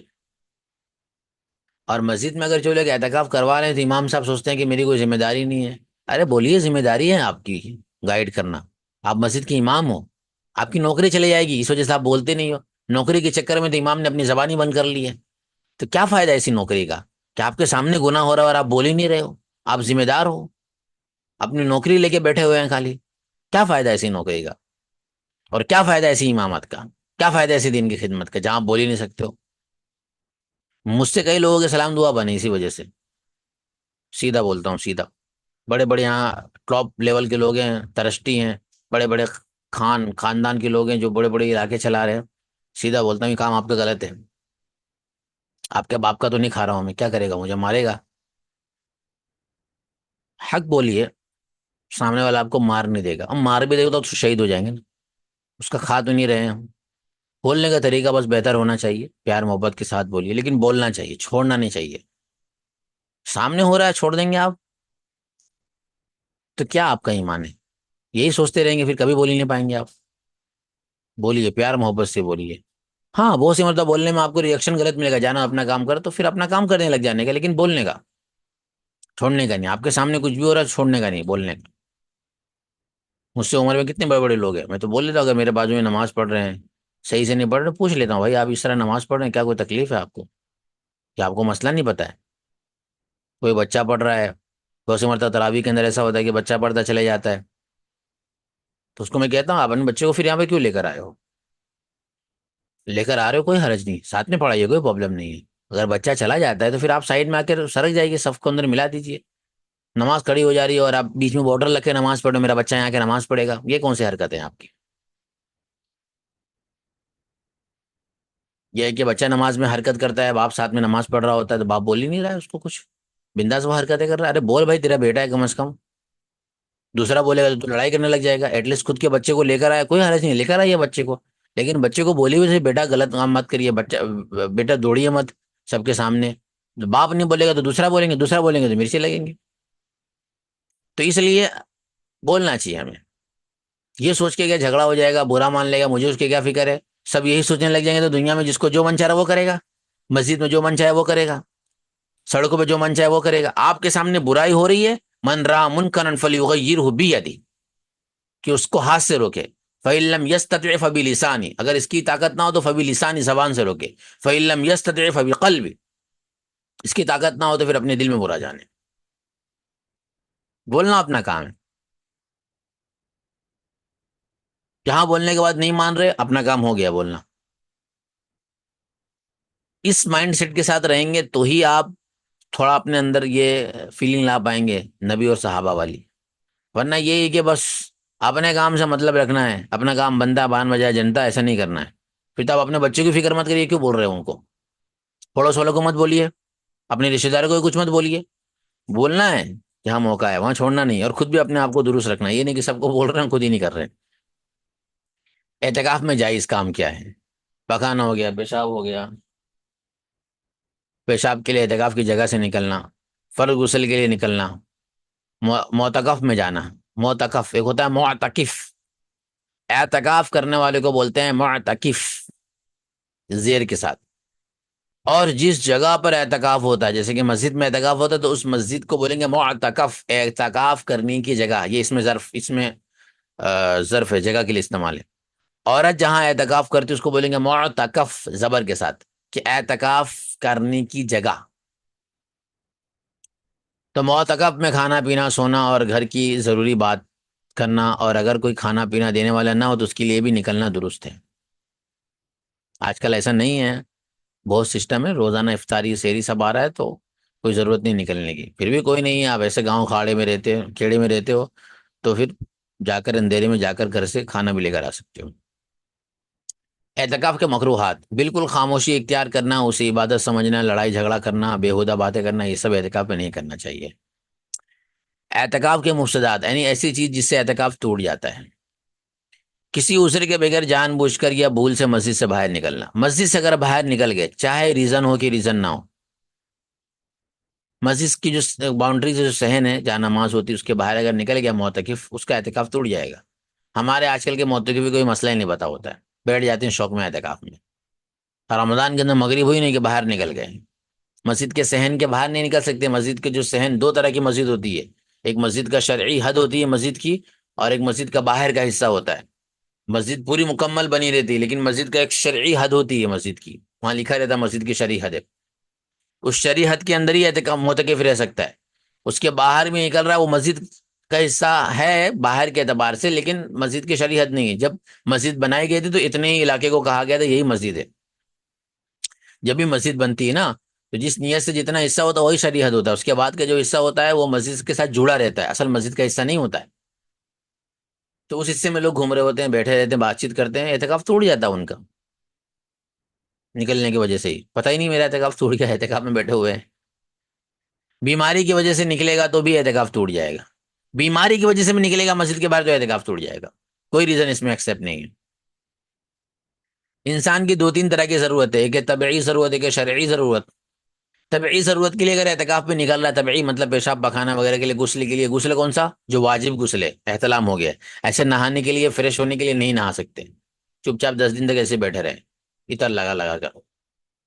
کوئی ضرورت پیش آ گئی ہے، مر جاؤ گے نہیں نہاؤ گے تو پھر جائیے نہائیے۔ تو اس طبعی ضرورت کے لیے اگر اعتکاف کے اندر باہر نکلتے ہو آپ تو پھر اس میں مسئلہ نہیں ٹوٹے گا۔ لیکن کوئی شرعی ضرورت ہو گئی، جنازے کی نماز ہو گئی، ماں باپ کی طبیعت خراب ہے، تو اب آپ اگر جاؤ گے تو پھر آپ کا اعتکاف ٹوٹ جائے گا، جانا بالکل جائیے، آپ اعتکاف توڑیے۔ نمبر 2 پر ہے حیض نفاس کا آنا، اس سے بھی اعتکاف ٹوٹ جائے گا اسی وقت، پھر اس دن کی قضا کرنی ہوگی۔ نمبر 3 شوہر کا بیوی سے ہم بستری کرنا، ہم بستری کرنے سے کہ روزہ ٹوٹ جائے گا، اور روزہ ٹوٹے گا تو پھر اعتکاف کے لیے روزہ ضروری ہے، تو پھر اس لیے اعتکاف بھی ٹوٹ جائے گا۔ یہ مسجد میں تو ہو نہیں سکتا کہ بیوی وہاں پر جائے، یہ گھر پر ہی ہو سکتا ہے کہ بیوی اعتکاف میں بیٹھی اور شوہر صاحب نے یہ سب کر لیا، تو اس میں شوہر کا تو جائے گا ہی روزہ، اس کا بھی جائے گا، دونوں کا روزہ جائے گا، دونوں کا اعتکاف بھی جائے گا، اعتکاف اس کا جائے گا بیوی کا، شوہر کا اعتکاف تو مسجد میں ہوتا ہے۔ عذر سے نکلنے کے بعد ضرورت سے زیادہ ٹھہرنا، شرعی مطلب طبعی ضرورت کی وجہ سے آپ اعتکاف میں باہر نکل سکتے ہو، پیشاب پخانہ کے لیے، وضو کے لیے، ضروری غسل کے لیے، لیکن صرف ضرورت کے بقدر ہے۔ وضو کرنے میں 5 منٹ لگتا ہے مثال کے طور پر، گئے اور وضو کر کے آ گئے، نہیں وضو کر کے بیٹھ گئے وہاں پر، ہاں کیسا ہے، کیا چل رہا ہے تیرا بھائی، ضرورت سے زیادہ اگر آپ بیٹھ گئے تو بھی اعتکاف ٹوٹ جائے گا۔ آج آپ دیکھیے یہ تو ہو رہا ہے اعتکاف میں، مسجد کے اندر کون اس کا خیال کرتا ہے؟ مغرب کے بعد افطاری کر کے نکلے رہے یار مست ہے تیرے وہاں سے تو بس افطاری آئی تھی، یہ بات چیت باہر برابر چل رہی ہے، خیال ہی نہیں کہ میں شرعی حد کے باہر ہوں، اللہ ماشاء اللہ اعتکاف صحیح ہوتا ہوگا لوگوں کا، جس کو خود کو فکر نہیں ہے، اعتکاف ٹوٹ جاتا ہے چھوٹی چھوٹی چیزوں سے بھی، بہت سنبھال کے اعتکاف کرنا ہوتا ہے۔ آگے نیچے مسئلہ بتا رہے ہیں، وضو ہوتے ہوئے تازہ وضو کرنے کے لیے نکلا، یا غسل واجب نہ ہوتے ہوئے غسل کے لیے نکلا تو بھی اعتکاف ٹوٹ جائے گا۔ آلریڈی وضو ہے تو پھر وضو نہیں بنانا ہے اعتکاف میں، زبردستی کا ایسی چلو چلتا ہوں گرمی ہو رہی ہے ہاتھ منہ دھو لوں گا، اس سے بھی ٹوٹ جائے گا اعتکاف۔ اور ایسی اگر غسل کرنے کے لیے نکلنا چلو نہا لیتے ہیں بھیا، تھوڑی بہت گرمی، تھوڑی بہت گرمی تو برداشت کیجیے بھیا، یہ سب آپ گھر جیسا سمجھ کے بیٹھے ہیں، جا کے نہا رہے ہیں، اعتکاف میں بیٹھے ہو آپ، اور سنت اعتکاف کے اندر آپ کو یہ سب چیزوں کا خیال کرنا ضروری ہے۔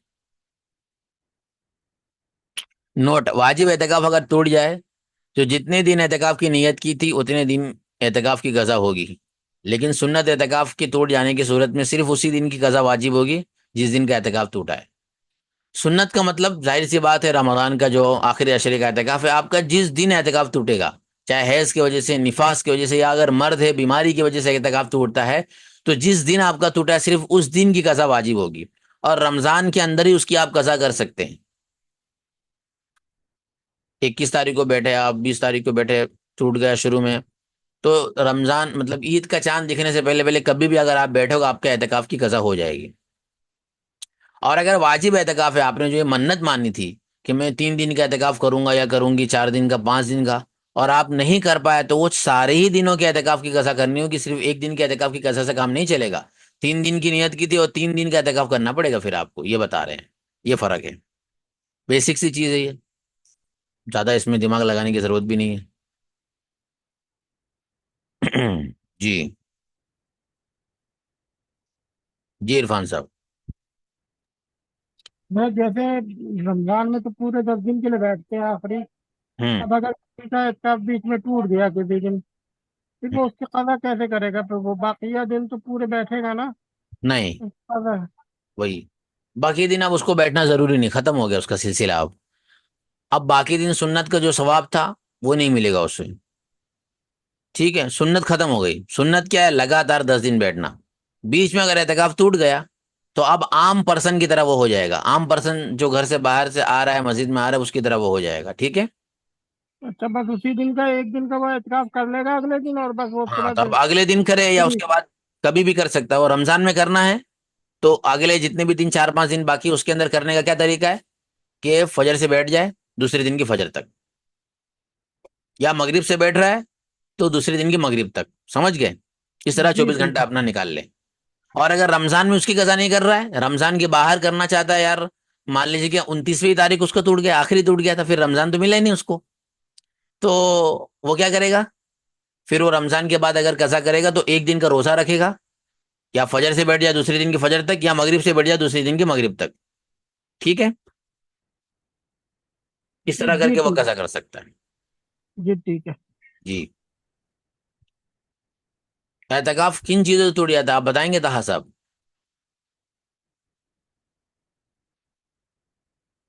السلام علیکم.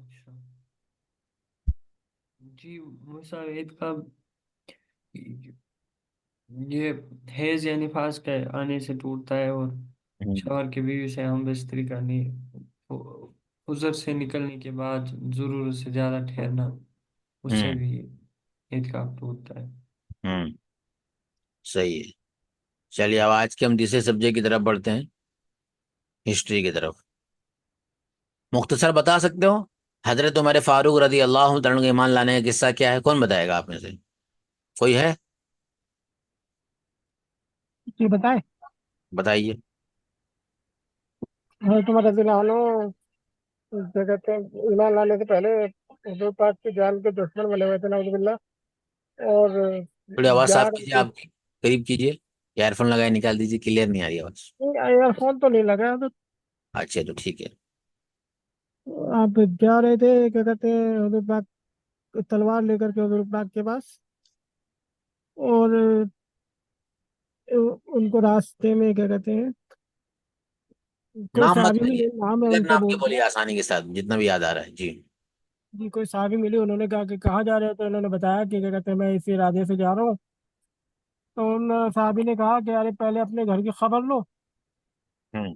سیدھے گھر تمہاری بہن ایمان لا چکی ہے تو پھر سیدھے اپنے گھر پہنچے. گھر میں دروازہ کھٹکھٹایا تو حضرت ابھی نام نہیں یاد ہے ان کا، ہوں. ویسے یاد تھا مجھے لیکن ابھی یہ نام نہیں یاد آ رہا. تو ہوں. وہ پڑھا رہے تھے آپ کی بہن اور بہنوئی کو قرآن پاک. انہوں نے تھوڑی سی آواز سنی تھی تو دروازہ کھٹکھٹایا تو بہن سمجھ گئی کہ ہاں میرے بھائی ہے. انہوں نے ان کو حضرت عمار تھے شاید، حضرت خباب بن عرت. اور خباب تھے، اور ان کو کیا کہتے ہیں انہوں نے اپنی بہن نے ان حضرت خباب کو چھپا دیا تھا. اور دروازہ کھولا تو آپ اندر آئے، اور پھر بہت غصہ گرمی کری کہ تم دین سے پھر گئی، اور پھر مارا بھی بہن کو. بہن کے سر سے خون نکلنے لگا تھا، پھر بہنوئی کو خوب مارا انہوں نے. بہن بہنوئی دونوں ڈٹے رہے ان کے سامنے. اور پھر اس کے بعد میں جب ان کا غصہ ٹھنڈا ہوا تھوڑا سا تو پھر پوچھا بہن سے اچھا بتاؤ مجھے کیا پڑھ رہی تھی؟ تو بہن نے منع کر دیا کہ تم ناپاک ہو، تم جو ہے اس کو ہاتھ نہیں لگا سکتے. تو پھر اس کے بعد میں یہ نہا دھو کر کے حضرت عمر رضی اللہ عنہ نے نہا دھو کر کے، اور پھر کیا کہتے ہیں وہ قرآن کا نسخہ سورہ طٰہٰ کی شاید کچھ آیتیں تھیں جو پڑھ رہی تھی وہ، تو سنا انہوں نے، پڑھا اس کو تو کہنے لگے کہ ہاں یقیناً یہ جو ہے کسی انسان کا کلام نہیں ہو سکتا. پھر اس کے بعد میں خباب رضی اللہ عنہ نکل آئے تھے. انہوں نے خوشخبری سنائی تھی کہ حضور پاک نے تمہارے لیے دعا کی ہے کہ ابو جہل یا تم میں سے کسی میں سے دونوں میں سے اللہ پاک کسی کو اسلام کے لیے قبول کر لے. اس کے بعد میں پھر تب یہ کیا کہتے ہیں حضور پاک کے پاس گئے، تلوار ساتھ میں بندھی ہوئی تھی. تو جب وہاں حجرے کے دروازے پہ پہنچے تو کسی صحابی نے دیکھا تو بتایا حضور پاک کو. حضور پاک نے کہا اچھا ٹھیک ہے آنے دو، اور سب صحابہ تیار تھے کہ اگر کوئی غلط حرکت کری تو فوراً قتل کر دیے جائیں گے۔ ہوں اندر گئے تو پھر اس کے بعد میں پھر وہاں پر اسلام قبول کر لیا تھا ہوں حضرت عمر رضی اللہ عنہ نے، اور پہلے دل نرم ہوا تھا ان کا حضور پاک کو، انہوں نے خانہ کعبہ میں کون سی صورت سنی تھی تلاوت کرتے ہوئے نماز میں، تب ان کا دل کچھ نرم ہو گیا تھا، لیکن پھر بھی دل میں وہی تھی بات ان کے کہ میں قتل کر دوں تاکہ یہ قصہ ہی ختم ہو جائے۔ ہوں آخر میں ایمان لائے تھے، اور پھر دنیا نے دیکھا کہ حضرت عمر رضی اللہ عنہ سے زیادہ اچھا کوئی نہیں تھا۔ ہوں چلیے ماشاء اللہ بہتر۔ اب ہم پڑھتے ہیں آگے۔ آسمان میں حضرت عمر فاروق رضی اللہ تعالیٰ عنہ کی وجہ سے یہ فیصلے، آسمان سے بھی جو فیصلے اللہ تعالیٰ نے بہت سی مرتبہ کیے ہیں، حضرت عمر فاروق رضی اللہ تعالیٰ عنہ کے فیور میں رہے ہیں۔ اس سے سمجھ میں آتا ہے کہ کتنے زیادہ فراست والے شخص سے، سمجھدار شخص تھے۔ کوئی بھی فیصلہ جذبات میں نہیں لیتے تھے، سمجھداری کے ساتھ لیتے تھے، اور یہی وجہ اتنا سکسیس رہے ہیں، اور یہی وجہ کہ آج نان مسلموں کے زبانوں پر حضرت عمر فاروق کی حکومت ہے۔ حضرت عمر فاروق رضی اللہ تعالیٰ عنہ کے بارے میں حضرت نبی پاک صلی اللہ علیہ وسلم نے دعا فرمائی تھی، اور آپ صلی اللہ علیہ وسلم کی دعا کی برکت سے آسمان میں فیصلہ ہو چکا تھا۔ وہ دعا یہ تھی کہ اللہ، ابو جہل بن ہشام یا عمرو بن خطاب میں سے جو تجھے زیادہ پسند ہے اسے اسلام کی توفیق دے کر اسلام کی قوت عطا فرما۔ حضرت عمر بن خطاب رضی اللہ تعالیٰ عنہ اللہ تعالیٰ کو پیارے تھے، اللہ تعالیٰ نے ان کے لیے اسلام قبول کرنے کے اسباب بنا دیے۔ تو یہ آسمان سے فیصلے ہوئے آپ کے ہدایت کے۔ 40واں مسلمان، حضرت عمر فاروق رضی اللہ تعالیٰ عنہ نے حضور اکرم صلی اللہ تعالیٰ علیہ وسلم کو نبی بنانے جانے کے چھٹے سال ذوالحجہ کے مہینے میں 27 سال کی عمر میں اسلام قبول کیا ہے، اور وہ حضرت حمزہ رضی اللہ تعالیٰ عنہ کے اسلام لانے کے 3 دن بعد مسلمان ہوئے ہیں۔ یعنی حضرت حمزہ اس وقت مسلمان ہو چکے تھے جب وہ کھڑے تھے نبی علیہ الصلوۃ والسلام کے ساتھ۔ تو 27 سال کی عمر میں یہ ایمان لے کر آ رہے ہیں، اور فرماتے ہیں کہ میں جس دن مسلمان ہوا اس وقت مسلمانوں کی تعداد 39 تھی، میں نے مسلمان ہو کر اس کی تعداد 40 کر دی، یعنی آپ 40ویں مسلمان ہیں۔ اللہ تعالیٰ نے ان کے ذریعے اسلام کو طاقت بخشی، دین اسلام کھل کر سامنے آ گیا۔ اس وقت مسلمان ہونے والی عورتوں کی تعداد 11 تھی، یعنی تقریباً 29 مرد اور 11 عورتیں، یہ کل مل جلا کر مسلمان ہو رہے تھے 40۔ کعبہ میں جماعت کے ساتھ نماز پڑھنا، اب آپ مسلمان ہو گئے، آپ کا پہلے سے دبدبا اور شہرہ تھا، آپ کی حکومت تھی، آپ کے پاس ایک پاور تھا، آپ کے پاس ایک طاقت تھی، اور آپ اسلام سے پہلے بھی بنداس رہتے تھے، کسی کے سامنے جھکتے نہیں تھے۔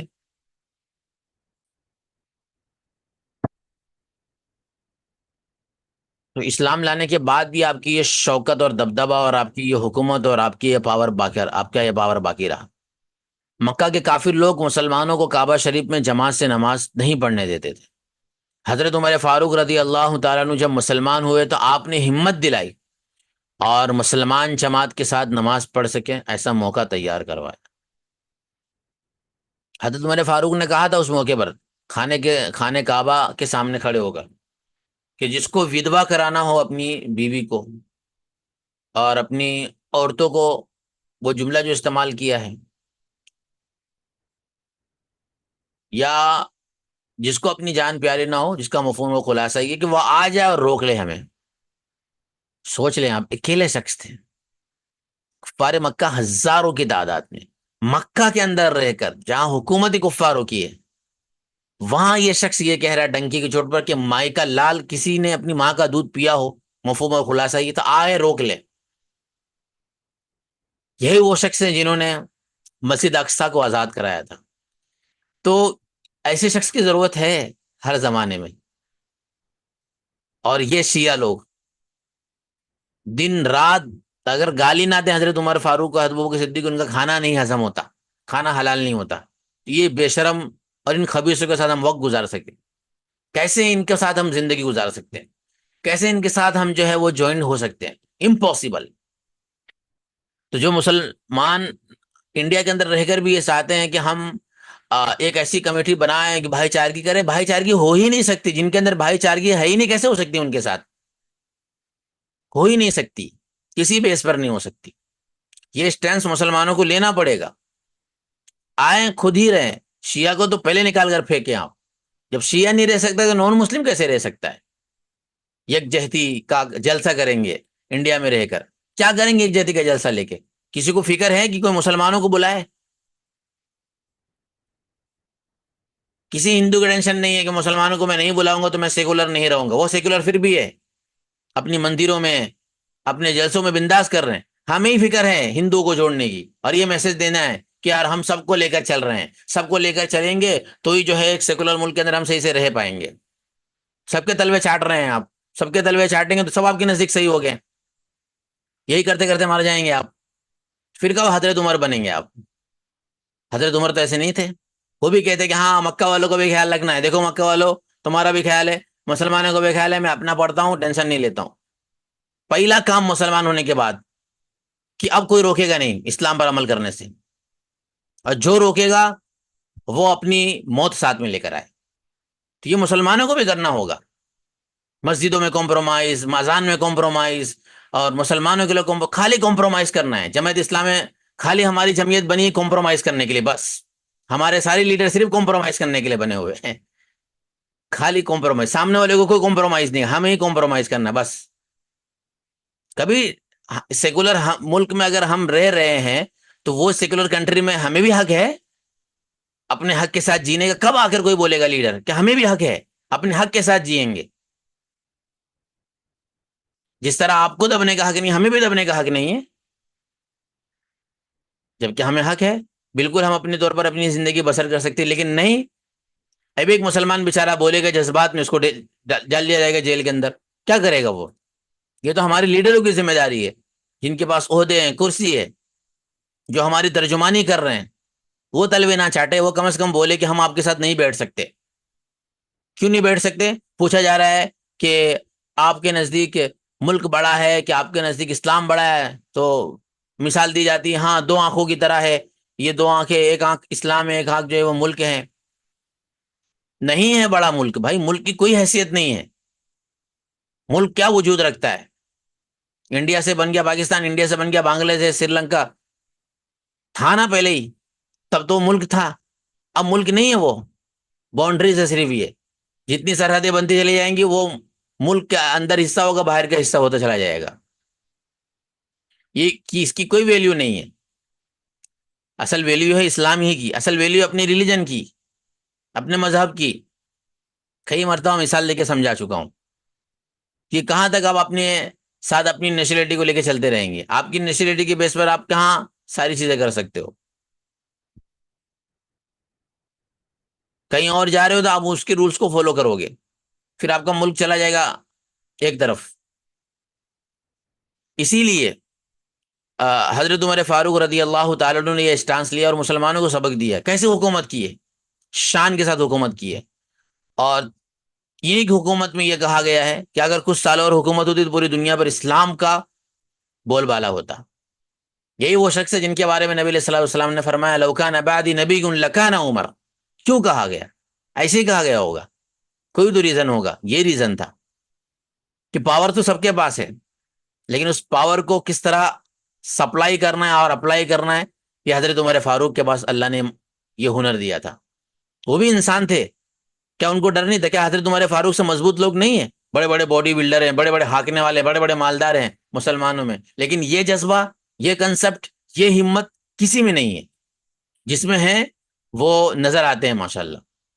جس میں صرف جھلک بھی ہے تو وہ ہمیں ایسا لگتا ہے کہ یار کتنا مضبوط شخص ہے یہ.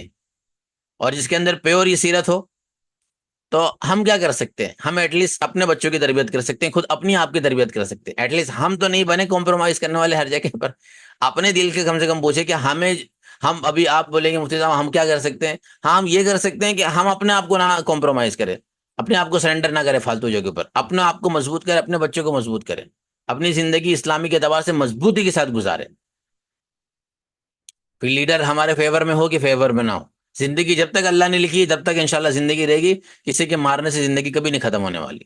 اور جب اللہ نے موت لکھی ہے تو کوئی آپ کو کتنا ہی بچا لے گا، آپ کی موت آ کر رہے گی۔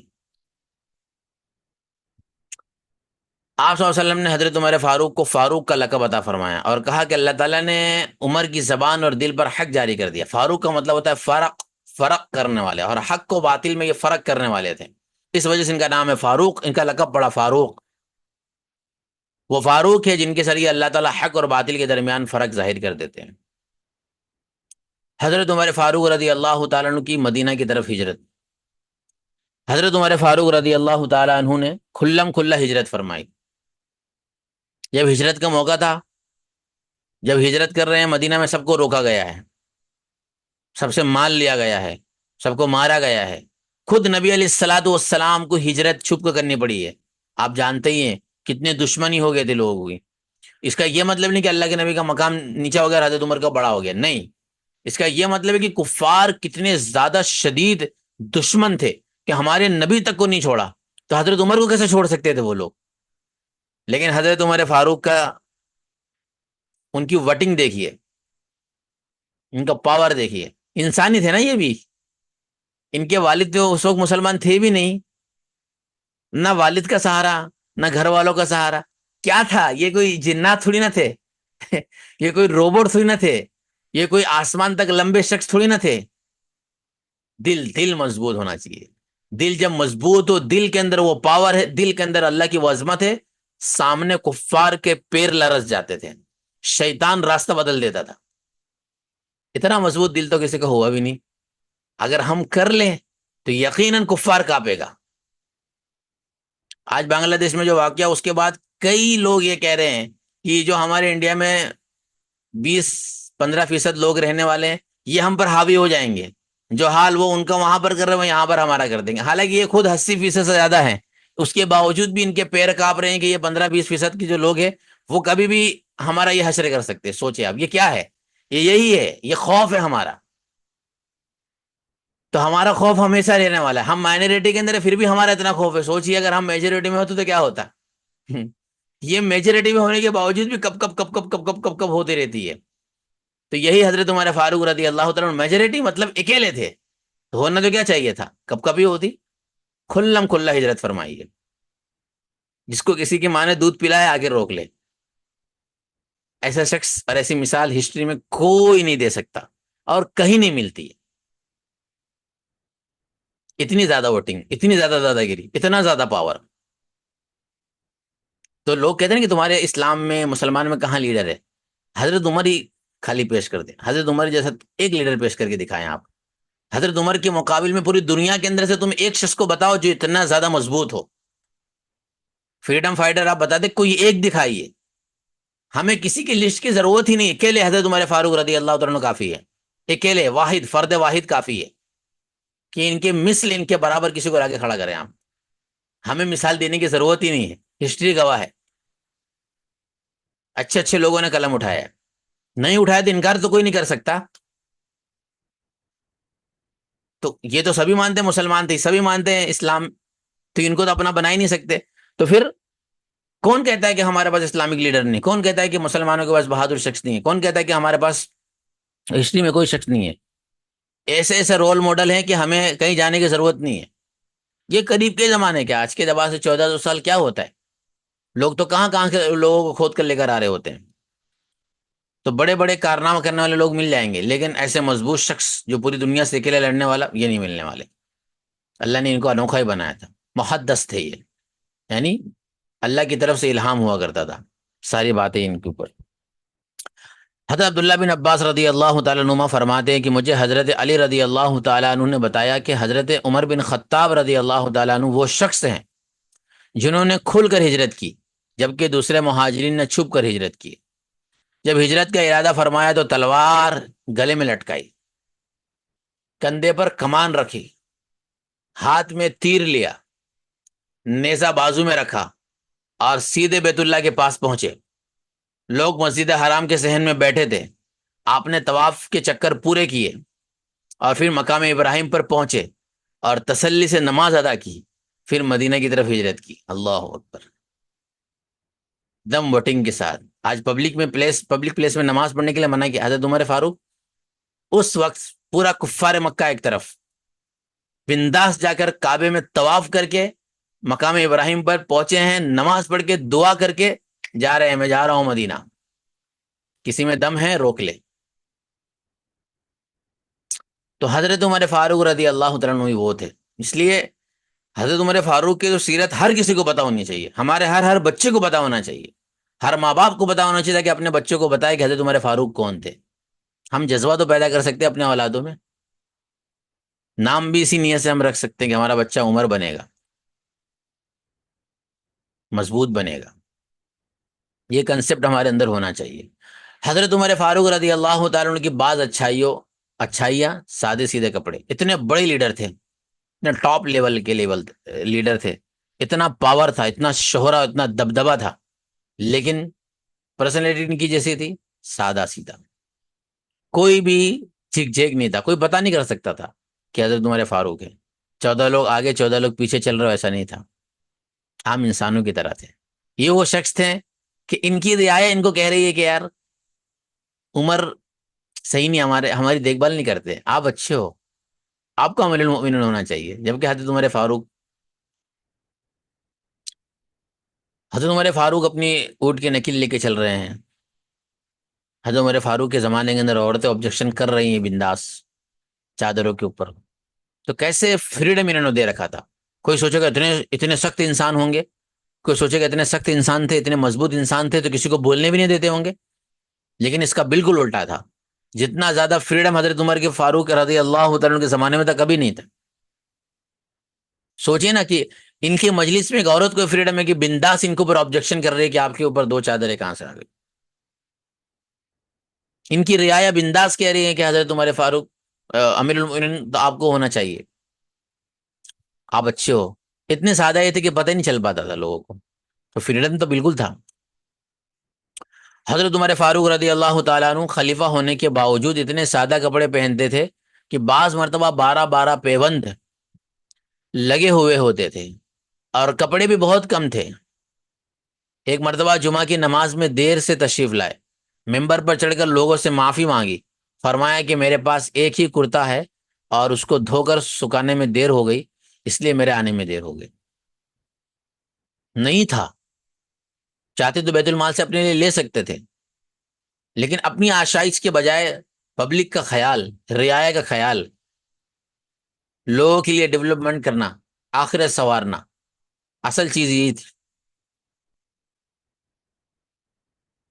تو آج پی ایم کا ہاؤس، سی ایم کا ہاؤس لوٹا جا رہا ہے، ہاؤس ہی نہیں تھا پی ایم کا، کچھ نہیں تھا، کیا لوٹیں گے؟ اپنے آپ کو سادہ ہی اتنا رکھتے تھے۔ یہ اسلامک کنسپٹ ہے۔ تو کیسے لوگ آپ کے اوپر فدا نہ ہو؟ یہاں لوگ اپنا ہاؤس بنانے کے چکر میں ہیں، تو ظاہر سی بات ہے اپنا ہاؤس بناؤ گے، اپنا سیکرٹ روم بناؤ گے تو یہ حال ہونے والا ہے۔ تو حضرت عمر فاروق کی سادگی کو بتایا جا رہا ہے۔ کھانا کیسا تھا؟ کھانا بھی آپ کا بہت سادہ تھا، جو آٹا چھلنی میں چھانا نہ گیا ہو اس کی روٹی اور زیتون کے تیل کے ساتھ بھی کھانا کھا لیا کرتے تھے۔ یوں فرماتے تھے کہ جب سے میں نے حضور اکرم صلی اللہ علیہ وسلم کو دیکھا ہے کہ حضور بھی چھانے بغیر آٹے کی روٹی کھاتے ہیں، تب سے میں بھی حضور کی اتباع میں ایسا کرتا ہوں۔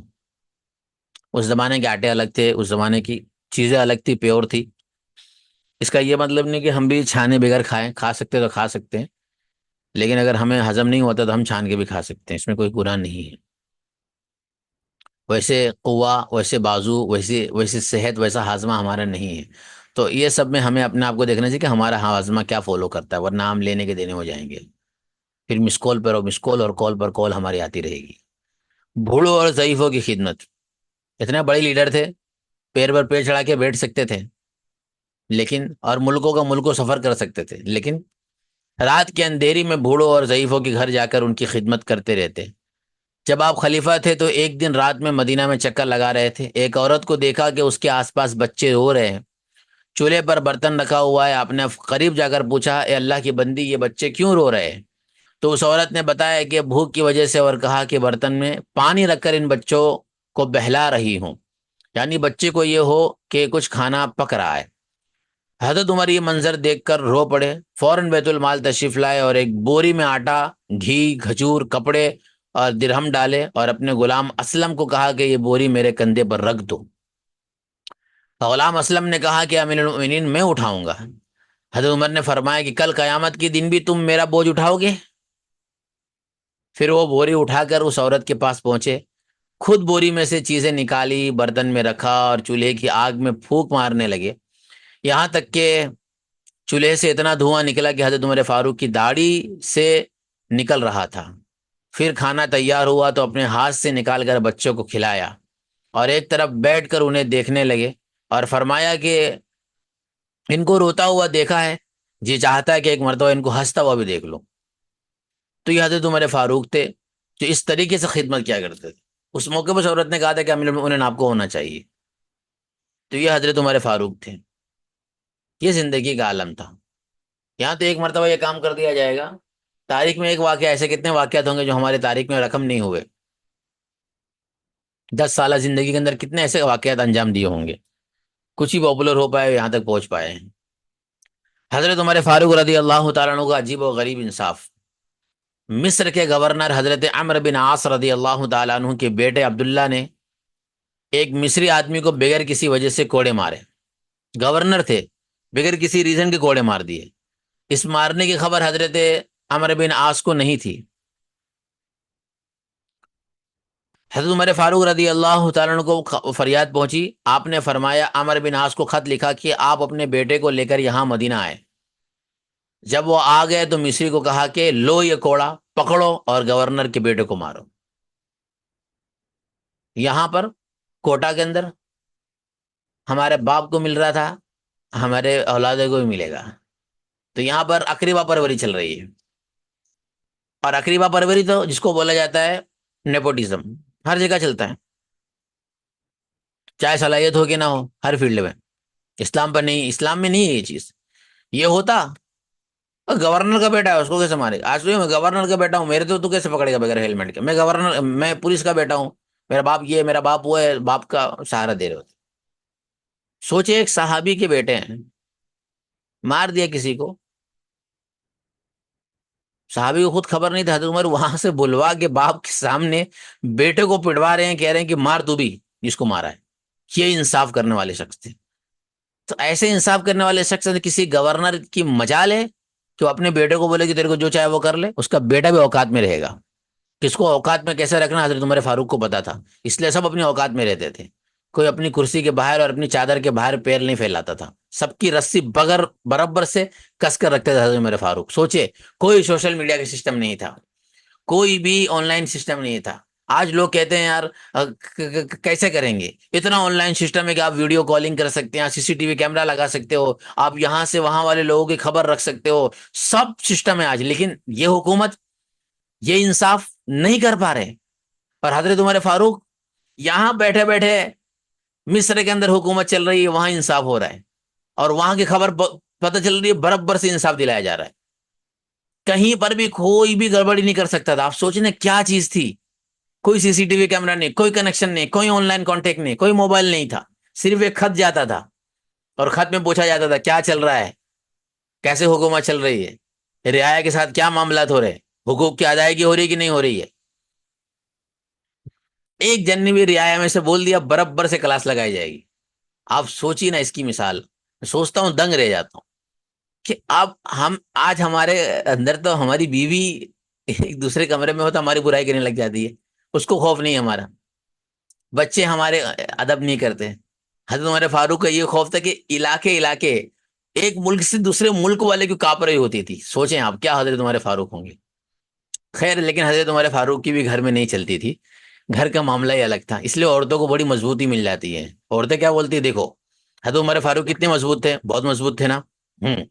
لیکن گھر میں ان کی چلتی تھی نہیں چلتی تھی. تو گھر کی رانی کون ہے؟ ہم لوگ ہیں. حضرت عمر فاروق کو بھی ڈانٹ سننی پڑتی تھی. کس کی؟ اپنی بیوی کی. واقعہ مشہور ہے کہ ایک صحابی خود اپنا معاملہ لے کے گئے کہ میری بیوی بہت انبن کرتی ہے، حضرت عمر فاروق سے ڈسکس کرتا ہوں. پتہ چلا کہ جب ان کے گھر پہ پہنچے تو گھر سے اندر سے آواز آ رہی تھی کہ چلا رہی تھی ان کی بیوی. حضرت عمر فاروق اپنا کپڑا وغیرہ کر رہے ہوتے تھے. تو عورتوں کو یہ موٹیویشن ملتا ہے کہ دیکھو یار حضرت عمر فاروق جیسا آدمی بھی گھر میں نہیں چل رہی اس کی. تو اس کا یہ مطلب ہے کہ حضرت عمر فاروق محبت کرتے تھے. ویلیو دیتے تھے، ورنہ کسی کی مجال ہے کہ ان کے سامنے کسی کی چلے. تو حضرت عمر فاروق اگر کسی عورت کو عزت دے رہے ہیں، خصوصاً اپنی عورت کو عزت دے رہے ہیں، تو اس سے آج کی ہماری عورتوں کو موٹا نہیں ہو جانا چاہیے کہ ہم بھی اپنے مرد کے اوپر یہ راج کریں گے، بولیں گے کہ حضرت عمر جیسا آدمی جھکتا تو تم کیا ہو، تم بھی جھکو. یہ غلط ہے. حضرت عمر جو جھکتے تھے وہ اس لیے کہ ایک تھپڑ میں تو ان کو موت آ جائے گی، تو وہ کمپرومائز کرتے. اور آج کا مرد بھی اتنا مضبوط ہوتا ہے، وہ کمپرومائز کرتا ہے. تو حضرت عمر فاروق کی سیرت پہ وہ عمل کر رہا ہوتا ہے کہ وہ کمپرومائز کرتا ہے، ورنہ وہ اپنی دادا گیری نہیں کر لے. تو مرد اگر کمپرومائز کرتا ہے بیوی کے سامنے خصوصاً، تو بیوی کو کمزور نہیں سمجھنا چاہیے. کیوں؟ چونکہ حضرت عمر فاروق اگر کمپرومائز کر رہے تھے اپنی بیوی کے سامنے تو کمزور نہیں تھے وہ، بلکہ محبت تھی. یہی وجہ ہے کہ عورتوں کو یہ چیز سمجھ میں نہیں آتی ہے. وہ سوچتے ہیں کہ مرد میرے ساتھ کمپرومائز کر رہا ہے تو للو ہے، اس کو کچھ نہیں آتا ہے، کمزور ہے، دبا ہوا ہے میرے خاندان سے، میرے بھائی سے، میرے باپ سے. ارے بھائی کسی سے نہیں دبا ہوا ہے وہ، تو صرف آپ کی محبت اور بچوں کی محبت کے اندر آپ کے لیے ساری چیزیں کمپرومائز کر جاتا ہے. اپنے غصے کو پی جاتا ہے، اپنے جذبات کو پی جاتا ہے، اپنے ٹینشنوں کو آپ کے سامنے نہیں بتاتا ہے. اس کا یہ مطلب نہیں. اس لیے بیوی کو سمجھنا چاہیے. اگر وہ یہ بول رہی کہ مرد کمزور ہے تو غلط ہے بالکل آپ. تو کیا حضرت عمر فاروق بھی کمزور تھے؟ وہ بھی مضبوط تھے، لیکن گھر کے اندر وہ رعایت کرتے تھے. اور آج کا مرد بھی رعایت کر رہا ہوتا ہے، کمزور نہیں ہے. اس حضرت عمر فاروق کے پاس یہ طاقت تھی کہ ان کو طلاق دے کے اٹھا کر پھینک دے، ایسی بیوی کو برداشت نہ کرے. ایسی لے کر آئے جو ان کے سامنے جھک کر رہے، لیکن میسج دیا کہ نہیں، گھر میں کمپرومائز کر کے رہنا چاہیے. لیکن اگر مرد کمپرومائز کر رہا ہے تو عورتوں کو بالکل چڑھنے کا حق نہیں ہے کہ کمزور ہے، چلو جو چاہو وہ کر لو. ایک طلاق کا فرد بولے گا، ختم ہو جائے گی زندگی سے آپ. اتنا پاور اللہ نے اسے دے رکھا ہے. اور حضرت عمر فاروق جس سے شیطان راستہ بدلتا ہو، اس کے سامنے ان کی بیوی کی کیا حیثیت ہوگی؟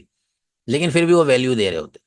مرد بھی آج کا ویلیو دے رہا ہوتا ہے. تو ویلیو دینے والوں کی قدر کرنی چاہیے. ہو سکتا ہے کہ وہ حضرت عمر فاروق ہو سکتا ہے حضرت عمر فاروق جیسے اس کے پاس پاور ہو، لوگ اس کی عزت کرتے ہیں، لوگ اس کو مانتے.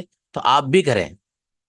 کچھ ہو جاتی ہے مس انڈرسٹینڈنگ، کوئی پرابلم نہیں، لیکن اس کا یہ مطلب نہیں آپ تانا دینے لگ جاؤ کہ تم میرے غلام ہو، جو میں بولوں گی وہ کرنا پڑے گا، میرے بغیر آپ کی زندگی نہیں ہے. یہ سب فالتو کی باتیں کر کے رشتہ ہمیشہ کے لیے ختم نہ کریں کبھی بھی. تو حضرت عمر فاروق رضی اللہ تعالیٰ عنہ اتنے مضبوط شخص تھے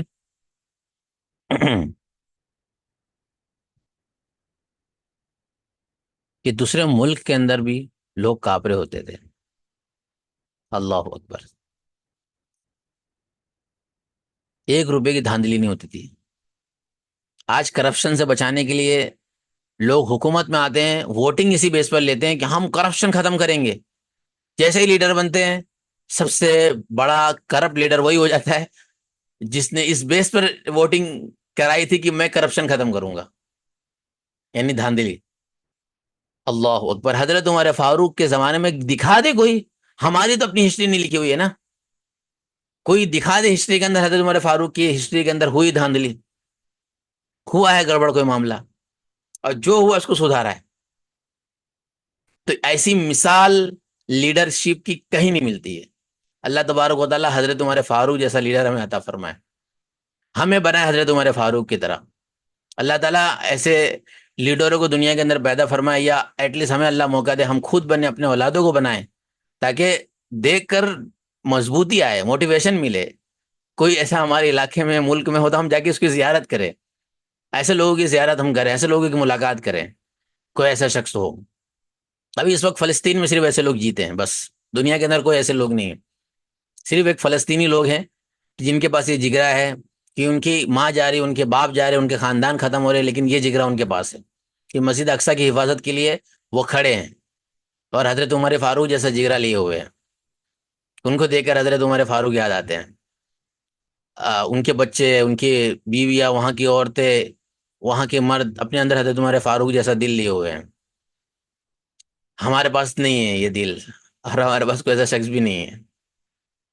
ہم یہ دعا کر سکتے ہیں کہ ہمیں اللہ تعالیٰ ایسا شخص عطا فرمائے اور ہم ایسے بنے حضرت عمر فاروق کی طرح. چلیے کلاس کو یہیں ختم کرتے ہیں. کل انشاءاللہ پڑھیں گے ہم، کل بھی ہماری کلاس ہوگی.